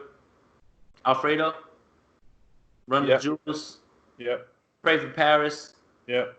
Written Testimony. No. Lulu. Yeah. Written Testimony, Lulu. 1, 2, 3, 4, 5. Yeah. We got 5. Cool. I got 5. That's good. It shaves me down to a top 5 because I knew we were gonna agree on a bunch. Yeah. So I guess the one that I'm not gonna start with out of these 5 that I like the most, I'm gonna leave that for the last, actually. Okay. That's gonna be the curveball. No one's gonna see how we're coming. The first one I want to talk about is Pop Smoke Meet the Woo 2. Okay. I fucking love it. I don't care about like your fucking assumptions about it being repetitive. I don't care. I don't give a fuck. I just don't. I really don't. You know what I care about? Does the shit fucking bump? And it fucking does, man. There's a lot of songs on there that are fucking fire. Don't tell me that Christopher Walken's not fire. Don't fucking tell me that Invincible's not fire. That fucking intro goes fucking hard. I don't give a fuck, man. Like, I don't care, bro. Like, look, yo, I swear I'll judge albums on lyricism, creativity. That's cool. I ain't judging this on that. I don't care. I don't give a fuck. I really don't care, man. I don't. I feel this passionate about this album. Unfortunately, the guy passed away because he'll never be able to show me that maybe he was going to grow from it. We're going to get a Born Again situation, July 3rd or something like that. And you goddamn right I'm going to be listening. But I'll tell you right off the rip, I don't like that first single that already came out. I didn't like that at all. Like, look, again, if you're in a bag and you're doing it well, do it. Like, don't deviate from the plan. And Pop does not. This whole album, he don't. But the shit is all tough. Like, I don't get it. Okay. We ain't got to say no more about that then. Yeah. I guess the next one that I would rank that I have is the Free Nationals album. Okay. I'm a huge Anderson .Paak fan. Mm-hmm. Huge. He's hip hop for sure. Also, guys, please listen to Lockdown. I've listened to this shit like 3 million times in a row. Like, between that and King James and all those records, I listen to those records back to back to back like that, like over and over type shit. But I don't want to make this about Paak because the Nationals are his band. Right. At first, I'm going to be honest with you. When I got the album, I felt a little underwhelmed. But the only reason that was because I put an unfair set of expectations on him because Paak, all the songs that he has on his albums, because he doesn't do the whole albums with Free Nationals, all of those shits are amazing. Mm-hmm. And I know the caliber of band because they do go out on their own. The last live show that I went to was in February, I think, in Brooklyn, and I saw them. I saw them live too. They're insane. Yes, incredible. I mean, the entire band. Like, you have to understand how hard it is to make band albums. Like, I think that's why I don't understand why the Roots aren't more discussed. Like I don't understand how they're not in this like group GOAT situation. Because of the band shit. Yeah. So when you get to see them and you get to see the album played in front of you. You go back and you listen a different way. Yep. And when I did, I walked away further impressed with the album. So that's one of mine. honestly. I don't know if you did. Seems like you got a chance to listen to it. Yeah, it's dope. I really like it. Really, really dope, in my opinion. Yeah. So I mean, that's a dope pick. I didn't expect that to come out. Oh man, if you didn't expect that, the next two are gonna fuck you up. That's three already, right? Wait, hold up. We did.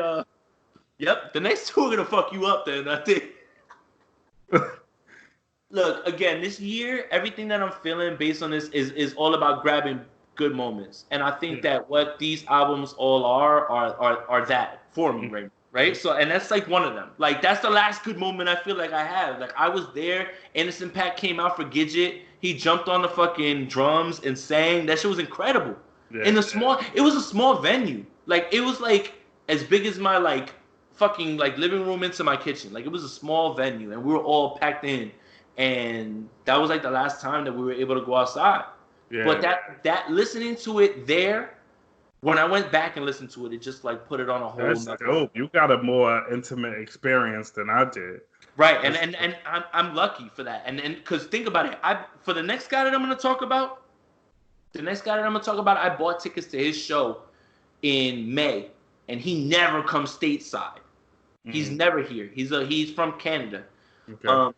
Kaytranada, that Bubba album. So that's the album that is released in December that I consider 2020 is too close. Too close.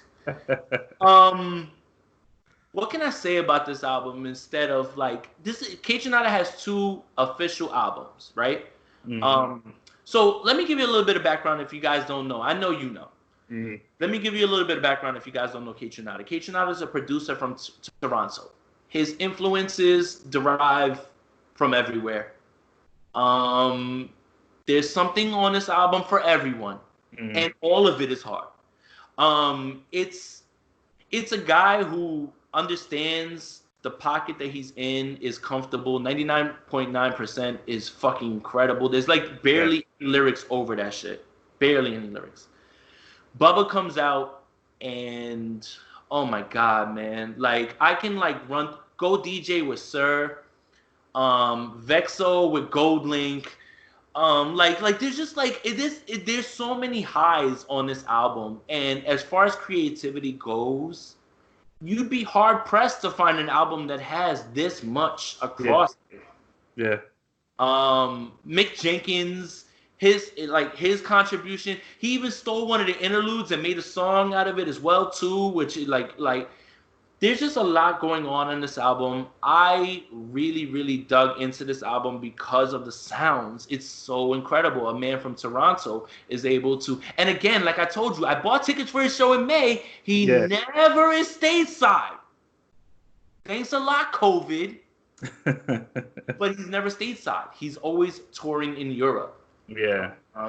But that is an album that I fucking love and I can listen to this day. Yeah. Right now. No argument, bro. Cool. I'm glad. I knew you listened to them. And I know that we're going to have, there's like 10 or 15, there's like a short list, like 10, 15, maybe 20 of albums that we could have taken 10 from. Yeah. But I just listened to that shit the other day and I was like, oh yeah, I wasn't wrong about this shit. This shit is a host. Okay. All right. My last one. Good God, this is going to shake everything up. If you guys have not listened to the Chris Brown and Young Thug album, I don't understand. Yo, look, we don't have outside, right? I went to 2 fake ass barbecues and they played that shit and it was fucking perfect. I am impressed each time that I listen to it. It's not one way or the other. It's not all Chris. It's not all Thug. If you know anything about Thug, and I'm a huge Thug fan. I don't give a fuck. I'm just gonna say that shit right off the rip. I'm not even that big of a Chris Brown fan, but I feel like a lot of the melodies that Thug gave him sound how much better because Chris Brown is singing it, right? Like I feel like what this highlights for me on this tape or album, whatever it is, is that you guys kind of slept on Young Thug. Right? And we all could have seen this coming with the melodies, right? The melodies were never the problem with Young Thug. It would either be like people didn't like the pitch of his voice or people just didn't like what he was saying. Right. I feel like this is the beautiful marriage that nobody ever saw and nobody ever thought of until you listen to it, where I was just like, I don't understand why they didn't do this earlier. And this shit got no promotion. None. Yeah, None. And the look, Doug's got his solo women tracks. Chris Brown's got his solo women tracks. The songs they've got together are, like, for the most part, really good. I just find myself, like you said, running back to an album to listen to. And there's so many good songs on this tape, and I feel like people have just let this one fall through the cracks. Yeah. I don't care. I just keep listening to that shit, yo. I swear, bro. Like, this is what counts, right? In this day and age, right? Is that if you hear an album and you getting in the whip and you like, what am I gonna play? And you get back to it. That's it. Yeah. I don't gotta say no more than that. But yeah, if you guys have not listened to Slime and B, please do. I think I missed one, but it's not my favorite. I kind of just glossed over it, but it's on here. I did miss one. That's 4. Drake is 5. You know, for an album of throwaways, for an album of B-sides, you got a lot of really good songs on there. Yeah, there's some shit there. Absolutely. So that was the other one or whatever. I don't want to downplay that, but I wanted to end with the Chris Brown and Young Thug one. So I kind of played myself. I kind of just jumped ahead of it or whatever. But yes, those are my 10. We agree on 5 of the 10. I knew that for a fact. I don't know why I didn't say 5, because you had it right. Because when we reviewed the albums, we both were like pretty much in agreement. And considering we're only in June, yes, these are easily the top tier albums of the year. Yeah. All right. That was a good discussion. I like that. I mean, we can only do that at the half points of the year, right? Like, we got to wait till December or like, when do you do the end of year list? Because like I just said, I jumped Kayshionada shit in there, and it was in December. Yeah. All right. You want to do some retro reviews, yo? Look, we're at an hour and a half, but I'm having a blast, man. Yeah, man. Me too, bro.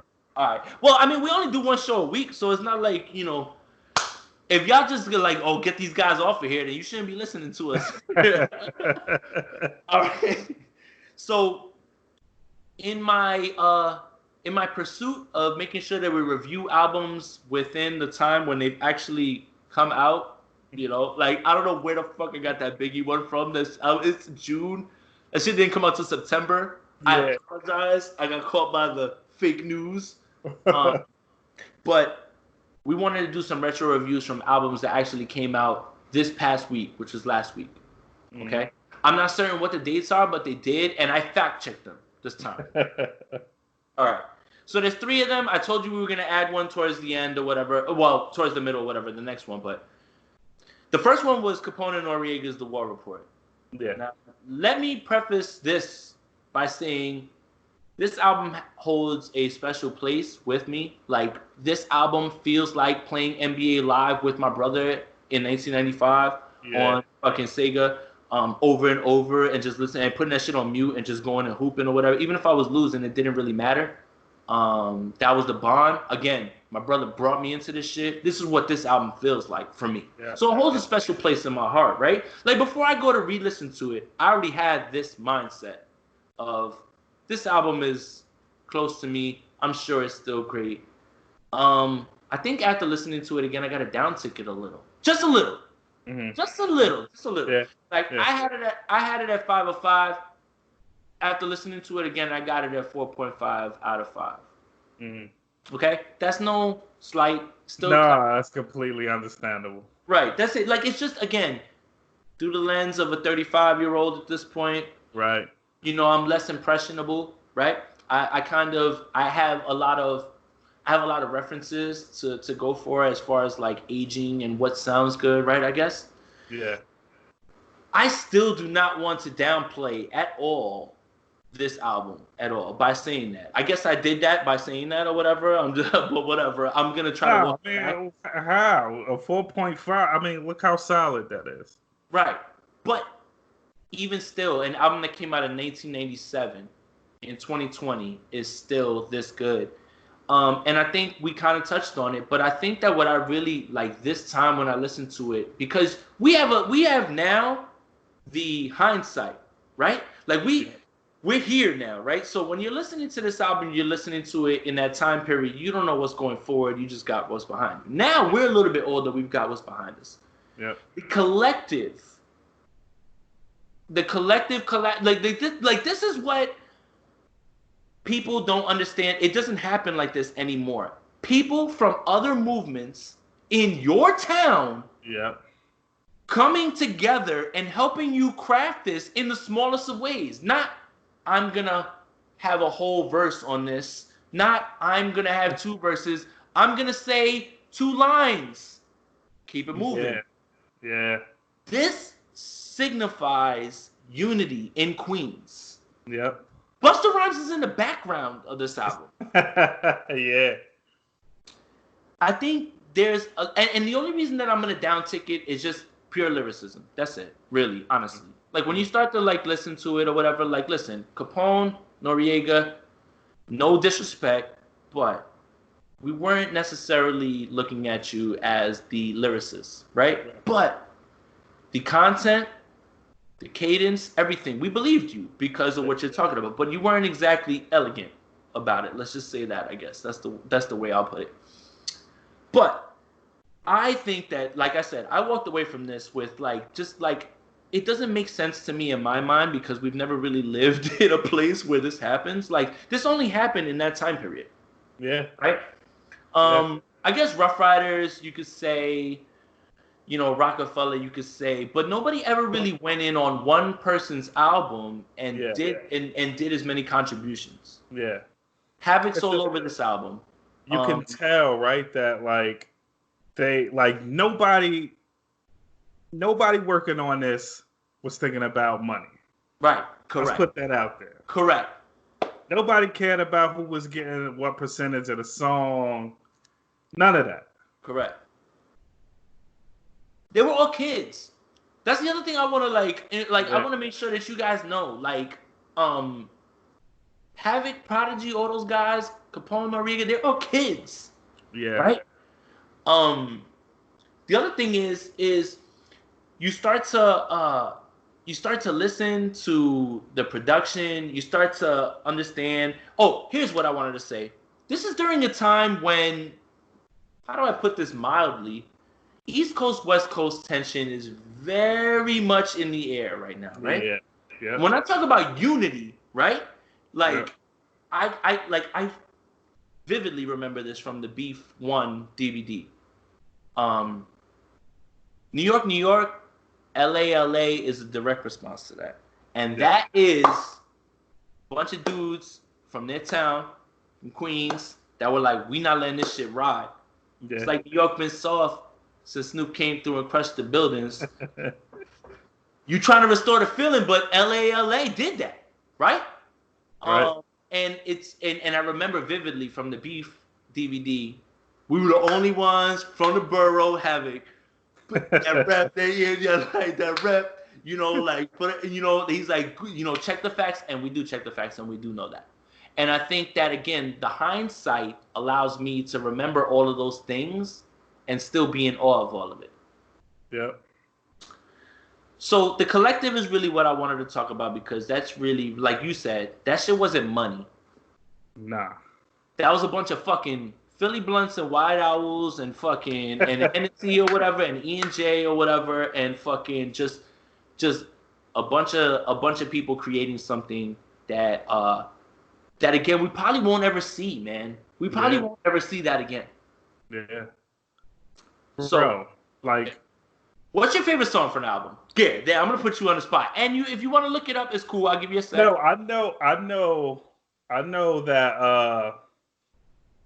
Look, I know Bloody Money and Tony are the standout classics for people. For people.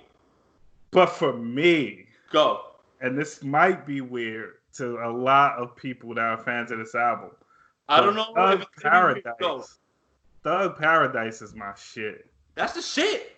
Bro, and also how everybody forget about that beat. Right.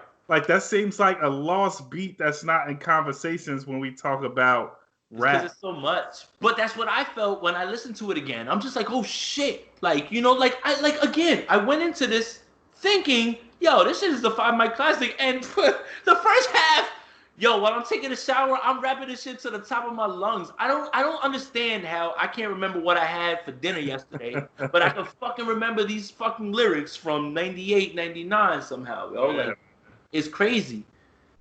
You're not wrong. Because that was one of the ones that even I was like, oh, like, what did I sleep on this song? Yeah. My favorite record is definitely not something that's, like, agreed on. Parole Violators is the hardest shit I ever heard in my fucking life, man. Yeah, bro. You hear Havoc jump on that shit? Look, again, there's ways to construct songs, right? Everybody always used to tell you 16 bar, hook.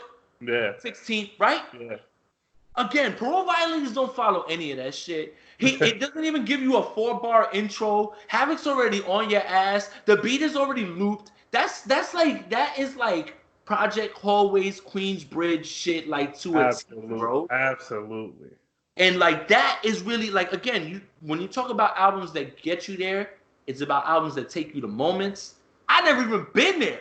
And it took me to that place. Yeah, it's remarkable to be able to do that. Exactly. And to be able to still have that in 2020 to pass that along, it's just like. I think we may have said this before, man, but it's like,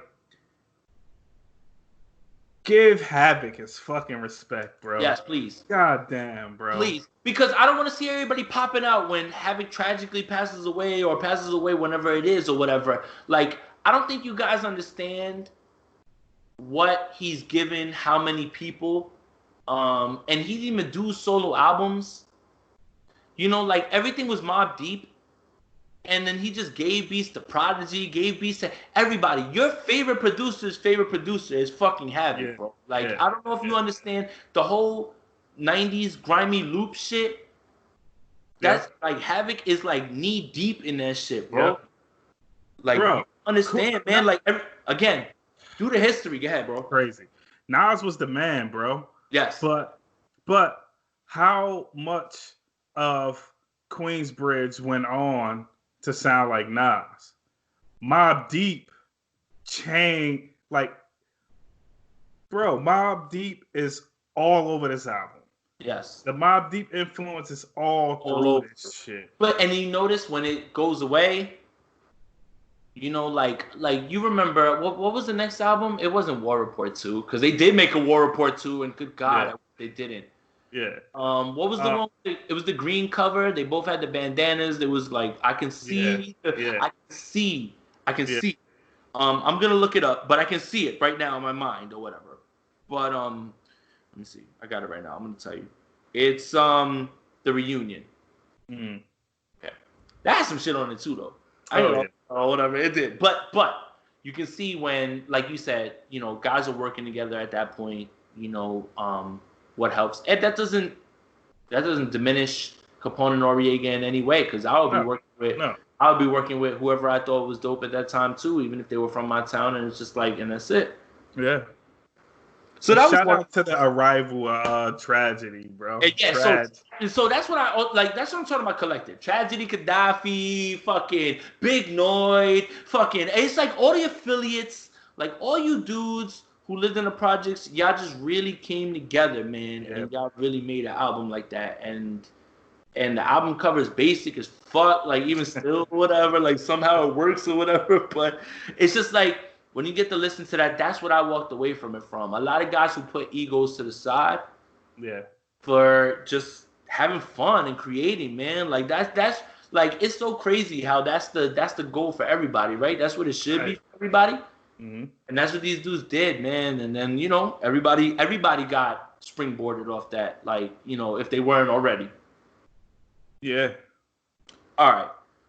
So the next one, we just talked about it. I just found out today. And this is gonna kind of be raw because I haven't listened to this shit in a while. I'm gonna go like look up the track list real quick. But Kiss of Death came out today. And again, I'll say it. At the time when Kiss of Death came out, Hunger for More was out, which was Lloyd Banks' first album, right? And you got to remember, at that point, G Unit is fucking out of the building. Everybody, you don't miss. You're not missing or whatever with any of them, yo. Yeah. And I still want to have a discussion how Young Buck has the best of the 3 solo albums, but we'll discuss that on another day. That's a long discussion that we can have. Tony Yayo's third. Sorry. All right. But he got some shit on that shit. All right. So I remember arguing with people at that time, because you got to remember recency bias is a hell of a thing, right? Oh yeah. What's going on right now is always going to supersede in your mind what's happened before, because you're so in love with it now. Which is why I try. I definitely get carried away with it. I'm not going to lie. I try to hold back classic. Like I said, I'm this close to doing the Jay Electronica thing. I gotta listen one more time. Like, I'm going to wait months, and I'm going to listen to it one more time, and I'm kind of certain that I already know how I'm going to feel about it. But, yeah. Right. The same thing with this. So, like, recency bias is a hell of a thing, and, like, G-Unit is hotter than fish grease, so they can do whatever they want, and everybody kind of is going to cape for them, and you wouldn't have a wrong argument. Let's put it like that, right? You wouldn't have a wrong argument, because who had the better first single from their albums? Hunger for More had On Fire with 50. And Jada came out with Time's Up with Nate Dogg. At that time, what was the bigger record? To me, if I remember correctly, I mean, On Fire was out of here. Yes, that's what I'm saying. So, like, G-Unit's at a point right then when they can't do any wrong. I'm telling you all the feelings that come back when you say the name Kiss of Death, because it just came out, and it was during the summer. I remember that summer. Yeah. I was wearing fucking Rockaware jean shorts that were way too big for me, and fucking sneakers that were half a size too big. I don't understand where I got fucking 11 from. I'm a fucking 10 and a half, bro. Like, I don't get it. But like, when you walk in, they just be like, I got 11. I'm like, I don't give a shit. I'll double sock or whatever. Like, we mad stupid. But that's what I remember about this album, and I remember arguing for Jada. So I'm looking through it. The intro is him talking. That's nothing. What You So Mad At? I still like that. I know I still like that song. I know I'm gonna still like that song. Yeah. Shine. That was the one that I used to have to like argue with people with, and I think I have to listen to now because I used to like that song a lot. I think Jada like walked all over that shit. I think that what happened was because of Where We Live, DJ Quick's verse kind of pushed everybody away. But they didn't understand. Right. That's Quick, right? Like, I didn't get that then. I'll be honest with you. I was like, come on, man. Why you so upbeat? The bass shit, though. Yeah. Bring You Down. That's the shit. I love that song, Top of the Food Chain. No, that song's dope. I don't give a fuck. Look at you now. Yeah, that one's dope. That shit hard. I don't give a fuck. All right, Time's Up. Yes. Look, they ain't a bar wasted on that shit.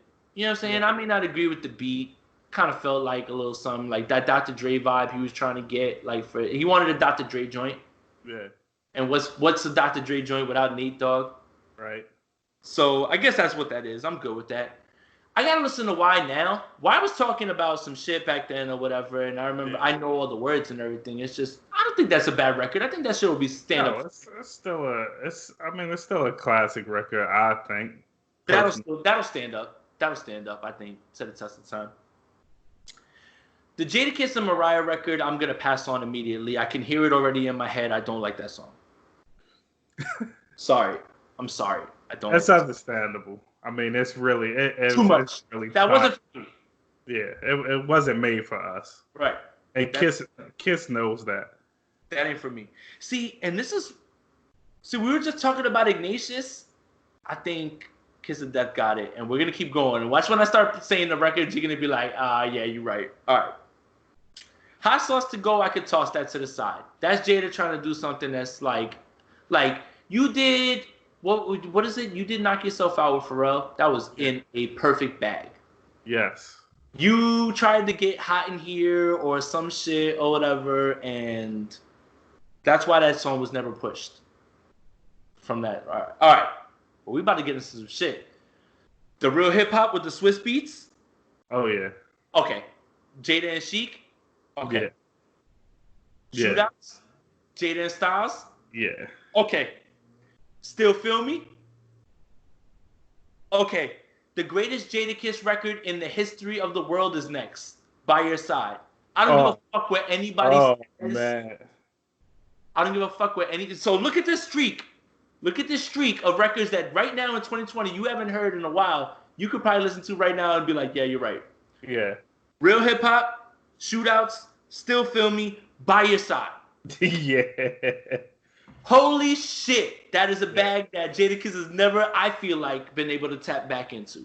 Bro, if you hitting them shots like that on NBA Jam, you on fire, bro. I'm done. I'm not done. I'm not done. I'm not done.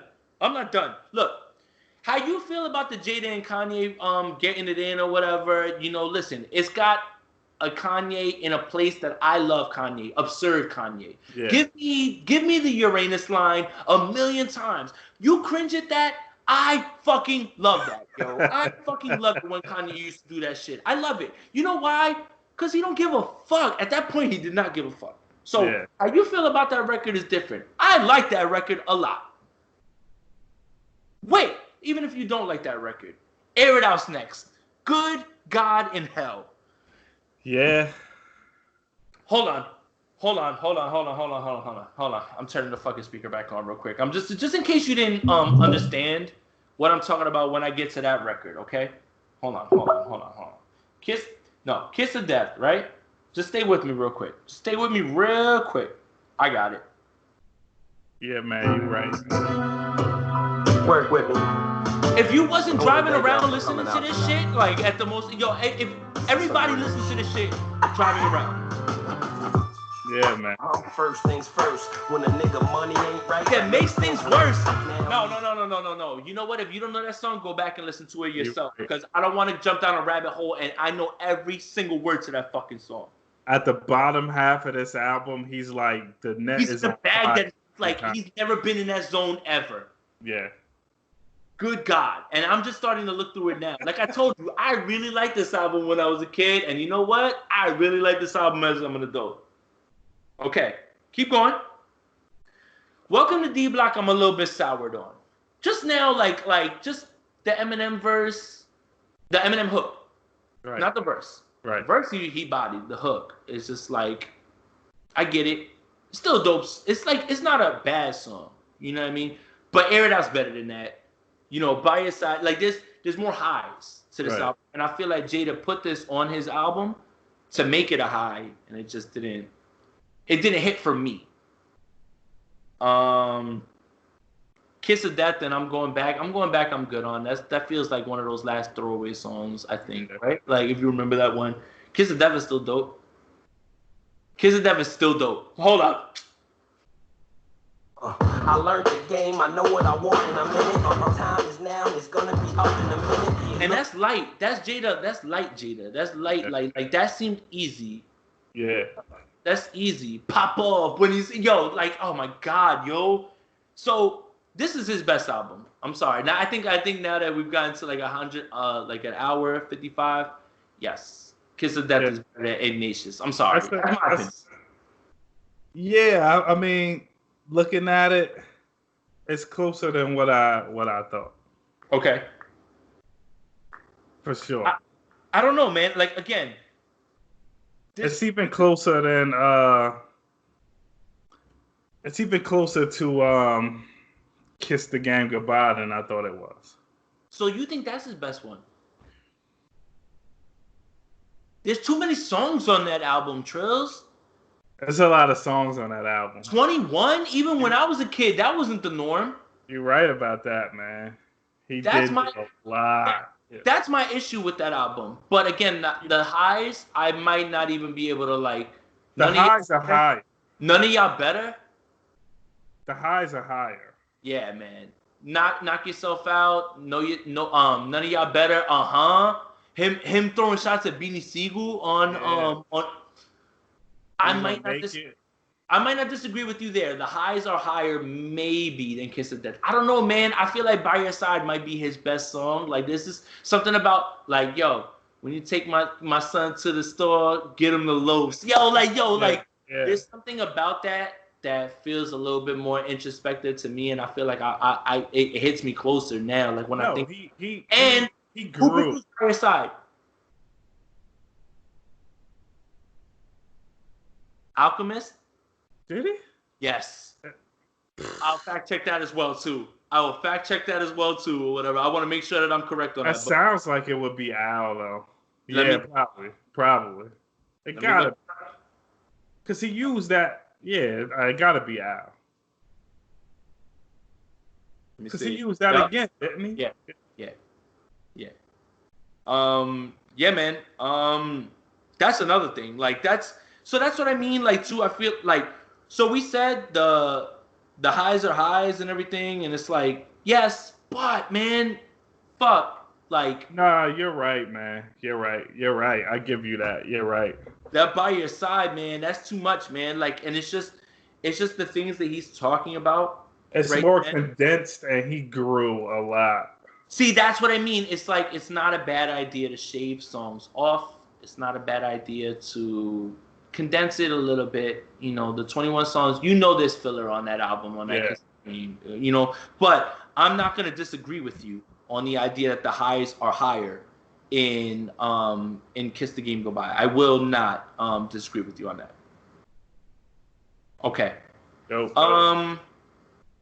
So I guess we can revisit it in a little bit, but like I said, I already went into this idea that Kiss of Death was his best album, because it was my favorite, and I listened to every one other, after, and I was impressionable when that came out, but now that I'm in 2020 and we just ran through it, it kind of reaffirms what I already, like, that younger Jay who was doing some crazy and stupid shit or whatever, he kind of was on something.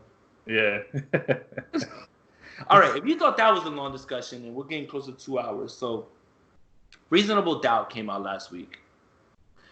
Trills, I don't think that there's anything that we can really say that would just like in general give anything more to what this experience is. I was listening to it when we Skyped, how we do this. Yeah. I was listening to it. Yeah. This is again another point in the direction of how I feel about your first album is always your best, because it's been leading up that way. The only problem with that theory is we can argue other things for Jay-Z being his best album, right? Like if somebody came to me and said The Blueprint is better than Reasonable Doubt, I might not argue with you. But if you want to say The Reasonable Doubt is peak Jay-Z, it might be. Oh my God. Like this sound. Look, you know what else again? And you talk about collectives, and this is how you know people work together, and this shit is not phony. The Rockefeller feeling of them being on their own, because remember, this is not a Def Jam release. Right. They were on, was it Priority? Yeah. Priority, or I wanted to say Relativity. I just want to make sure that I say the right thing. I think it's Priority. It probably is. I think it is. This is the sound of people working together, a whole group, a whole collective, just understanding the, like, again, egos aside, everything. And it's like something that is so lacking right now, like everywhere. Yeah. Like, you might be able to find, where you'll find those examples? The South. Right. The West. Yeah. Like Texas. You'll find all that shit there. Just won't find that shit up here no more. Yeah. But I just, like, when I got the feeling of listening to this, I just feel like this is the most introspective Jay was before anything else, because everything after this became guarded as far as music goes. Right? Right. Like he'll touch on it in Lucky Me and In My Lifetime, you know what I mean? Like people still, I don't think, understand the story of him talking about, please listen to it and try to get it like right now. Yeah. Like, and I think that's what makes Jay-Z the GOAT, is because listening to Reasonable Doubt, we have the hindsight, right? Like we know what comes after this.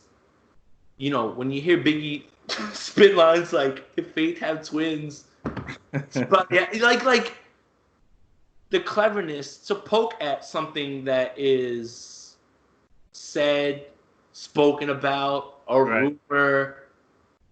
there's just something special right here, you know. And this is in Streets is Watching. Like, this era right here feels like the most Rockefeller that they ever were, right? Because they were all like coming up together. The come up is always where it's the best, right? Yeah, yeah.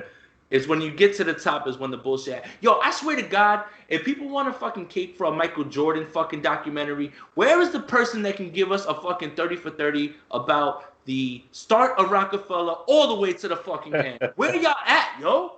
Yeah, word. Why won't we ever get this documentary? Like, make it happen. Yeah. What's your favorite B-side from this? Because everybody has the normal ones. I'll tell you what mine is. Bring It On. Bring It On is crazy. Bring It On is crazy, bro. I got some questions for Jazzo, though. What's Farfik Nugan? I think I've heard that's how old he is. I think that's like a Little Rascal. That's what I thought. Yeah, bro. That's how old Jazz is, bro. Yo, because I went right to it. Because, look, I know the other ones. I know them shits. I swear to God, I know these shits verbatim, even still.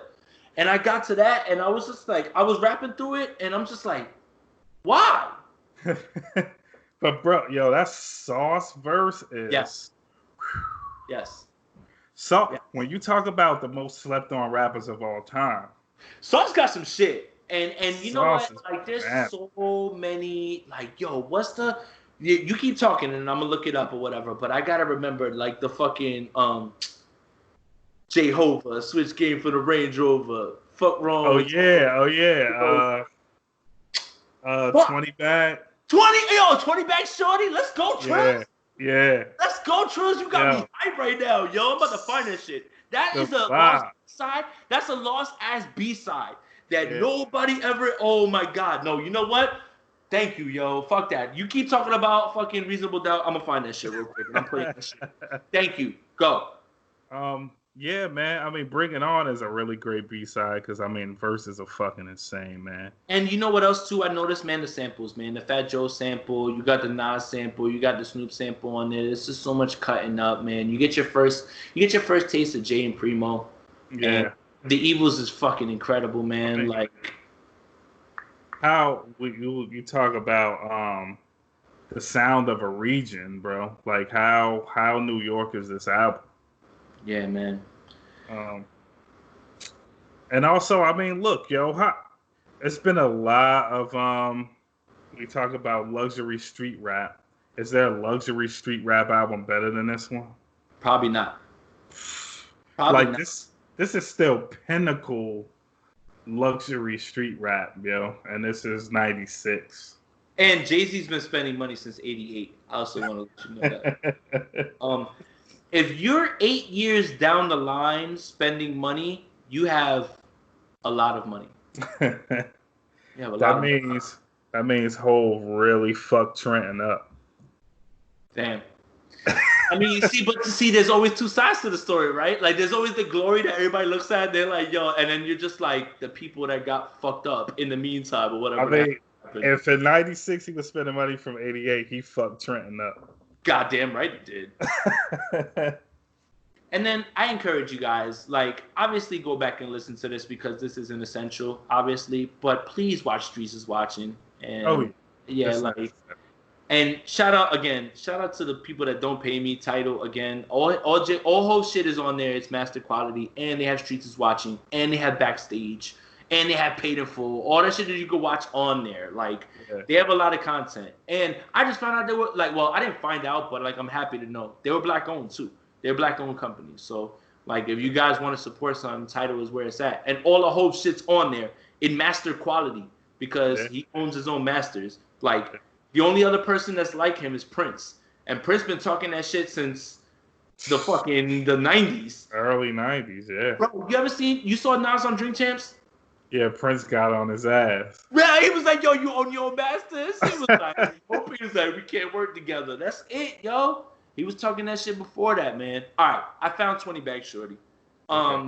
Before I play this record and end it, I want to tell you, I listened to your bonus songs. They're all fucking dope. So that's out there. So if you're looking at Trill Dollar and you want to pick that up anywhere, it is out there with bonus songs, which he said are from the similar sessions. Yeah. So those are out there. What else, yo? What else were we talking about? That's it, man. That's all we got. All right, Trilly Trills on Twitter. Everything. With an S. I did look up Z. Okay. We're going to have to run down on him, man. Like, what's up, yo? Like, we pulling up. He hit me up. He said he want to work. So, I mean, look, man, let's just, we could do like a fine, it's another Trill something out there, man. We might as well triple level on it. Fuck. We standing you real quick, Rel. We doing that. We gonna make it happen. I'm gonna hit him and be like, yo, with the culture need this shit. He don't even know who I am. And probably be like, yo, he probably get guessed to do it. One more thing I wanted to say. I wanted to tell you. I started watching Watchmen on HBO. Okay. Yeah. Whoa. Yeah. Whoa. Yeah. I'm only one episode in. Whoa. Yeah. If you want to get some shit that's really, really close to what's going on right now, I don't know how they had that shit. Like, it feels like they knew something like this shit was going to happen when they put this shit out. Whoa. That shit is crazy. It was free this weekend on HBO. They were giving it out or whatever. But, yes, that's a recommendation. And I'm only on episode 1. All right. 20 Bag Shorty by Jay-Z with Sauce Money. We are going to take it out on this, and we're just going to end the show. For Jay, for Trills, peace. Yep. Oh,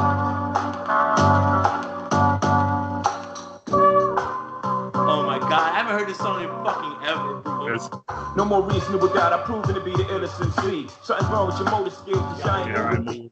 See musically when you want it done hot. Comparing you to me is a lesson in futility. Stop. I paint pictures beautifully, but niggas is nearsighted. Don't worry about plagiarism. It takes years to write it. The greatest fears that I'm writing, it just appears out of nowhere, like the information obtained by sight. Like it or not, I pay dues, expect to be paid back. Why the fuck should I freestyle? I get paid to rap. Back, laid back, almost till it's a sin. Tell your God somebody's doing a good job impersonating him. J-Hova, spitting game for the Range Rover. The fuck y'all doing in third lane? Get over. Slow your roller. I got it sewed up like a teller. Relatively easy like Jerry Heller. Queen is cherry vanilla. Got chicks in the telly. Belly up. Sounding like a hell yeah. Trying to tell y'all. Y'all know the style. Burn the town down. The change no cow. I'm doing the same shit. Except it's legit. Got a 20 card shorty. Better play that shit. You owe me 20, baby. Better play that shit. Got a 20 bag, son. Better blaze that shit. They said I wasn't see a 20, but I played that shit. Got a 20 card shorty. Better play that shit. You owe me 20, baby. Better pay that shit. Got a 20 bag, son. Better blaze that shit. They said I wasn't see a 20, but I made that shit. I need a safe full of dough, a cream Lex bubble. Who this, yo? Ass tricks, street picks without the muzzle. Step up in the club. Somebody from Chicago. Yeah. Black can't knock the hustle. Let the jewels hang like it ain't no thing. Girls dig on my style plus my name. Got it. Got it. Yeah, you're right. No, not that got it. Nah, Gotti. That Gotti. I serve more chicks than dope things on the block. If my dough stop, something getting torn them. I can't be broke with platinum raps like you cats over aluminum. I've been tights and socks with stripes. Project nights, shooting 50 cent on the dice. 15 years before Bud Ice. A minute after rappers in life, when you was on training Will Bites. Got a 20 card shorty, better play that shit. Flash, right? You owe me 20, baby, better pay that shit. Got a 20 bag, son, better blaze that shit. They said I was Sauce is Flash, right? Because I know it's versions of this. So let's see. 20, but I made that shit. Got a 20 card shorty, better play that shit. You owe me 20, baby, better pay that shit. Got a 20 bag, son, better blaze that shit. They said I wasn't see a 20, but I made that shit. Cool with the nigga, huh? Throwing main chill. This Boo, I think this Boo and Gotti. Gotti. The fat ass book, I triple your cash, cripple your stab, hash. How they stare dumb bunnies with their cunning. Yo, alright. Nah, I'm gonna look it up real quick. We're gonna extend this shit real quick. Cause you're right about the Sauce Money one. I don't understand why I don't know that one. Why is they Gotti free? Oh my god, yo. Wow. You know what it just stumbled me upon? This is better. I'm just gonna get to this one, I think. Marcy to Hollywood. Oh. Yeah. I'll just get to this shit. The ass, she loved that I was a thug. It turned her on. As soon as I got Oh, no. All right. My bad. I'm going to play from the beginning. Fuck it. We're going to leave on this, too. Y'all already been here 2 fucking hours. Might as well just stay. Back again. again. I went from Marcy to Hollywood and back again. And back again. As a youth, I used to hold the weed up. Old head said I thought more like a soldier than a leader. In order to succeed, I had to slow my speed up. Didn't listen to stuff. Took another puff of the cheap, and they said, believe us or not, trust is something you earn. With every mistake you make, back to us you return. Bollywood go Hollywood, I thought he was joking. My first taste of fame, I hit the first thing smoking. All engulfed in the honeys, the pussy was tight. If she threw the pussy right, I got mushy. Alright, damn baby, I love you, take all my cash. You ain't got the lie, you already getting the ass. She loved that I was a thug, it turned her on. As soon as I got soft, it turned her off. I got relaxed, put my feet up, started dissing my friends. And that's when the ceiling fell in. I went from Marcy to Hollywood and back again. Back again. I went from Marcy to Hollywood and back again. And back again. I came through with Jesus, Hov. Alright, no. We get into a Sauce Money verse, yo. We got rap on everything. Yeah. I'm back again. Alright, Bleak. I'm from the ghetto. Back in the days, never know he thought shit was cool. Jesus. Good cat personified, even went to school. Learned wild shit, made me feel kinda live. All for nothing with this bullshit, 9 to 5. I stayed broke, made me easier to provoke. Ready to yoke, the first motherfucker to joke. Same dude with the hard bottom. Went from laid back to loped out. From talking over the tar shot him. Ready to perish all the shit you cherish. Leave you the wettest. I got a you die first fetish. I can recall helping old chicks across the street. Now I help myself taking cats off their feet. Can't give a fuck, nigga. I just lost my moms. Why I need to feel something stealing both my arms. I went from Marcy to Hollywood. Hold on, he said I got a you die first fetish. Jesus, that's heavy, bro. All right, man. Well, we out of here. Like I said, catch us next week sometime. We're gonna figure some shit out. But I had a blast today, man. Yeah, me too, bro. All right, bro. Well, for Trills and Jay, we out. Yeah.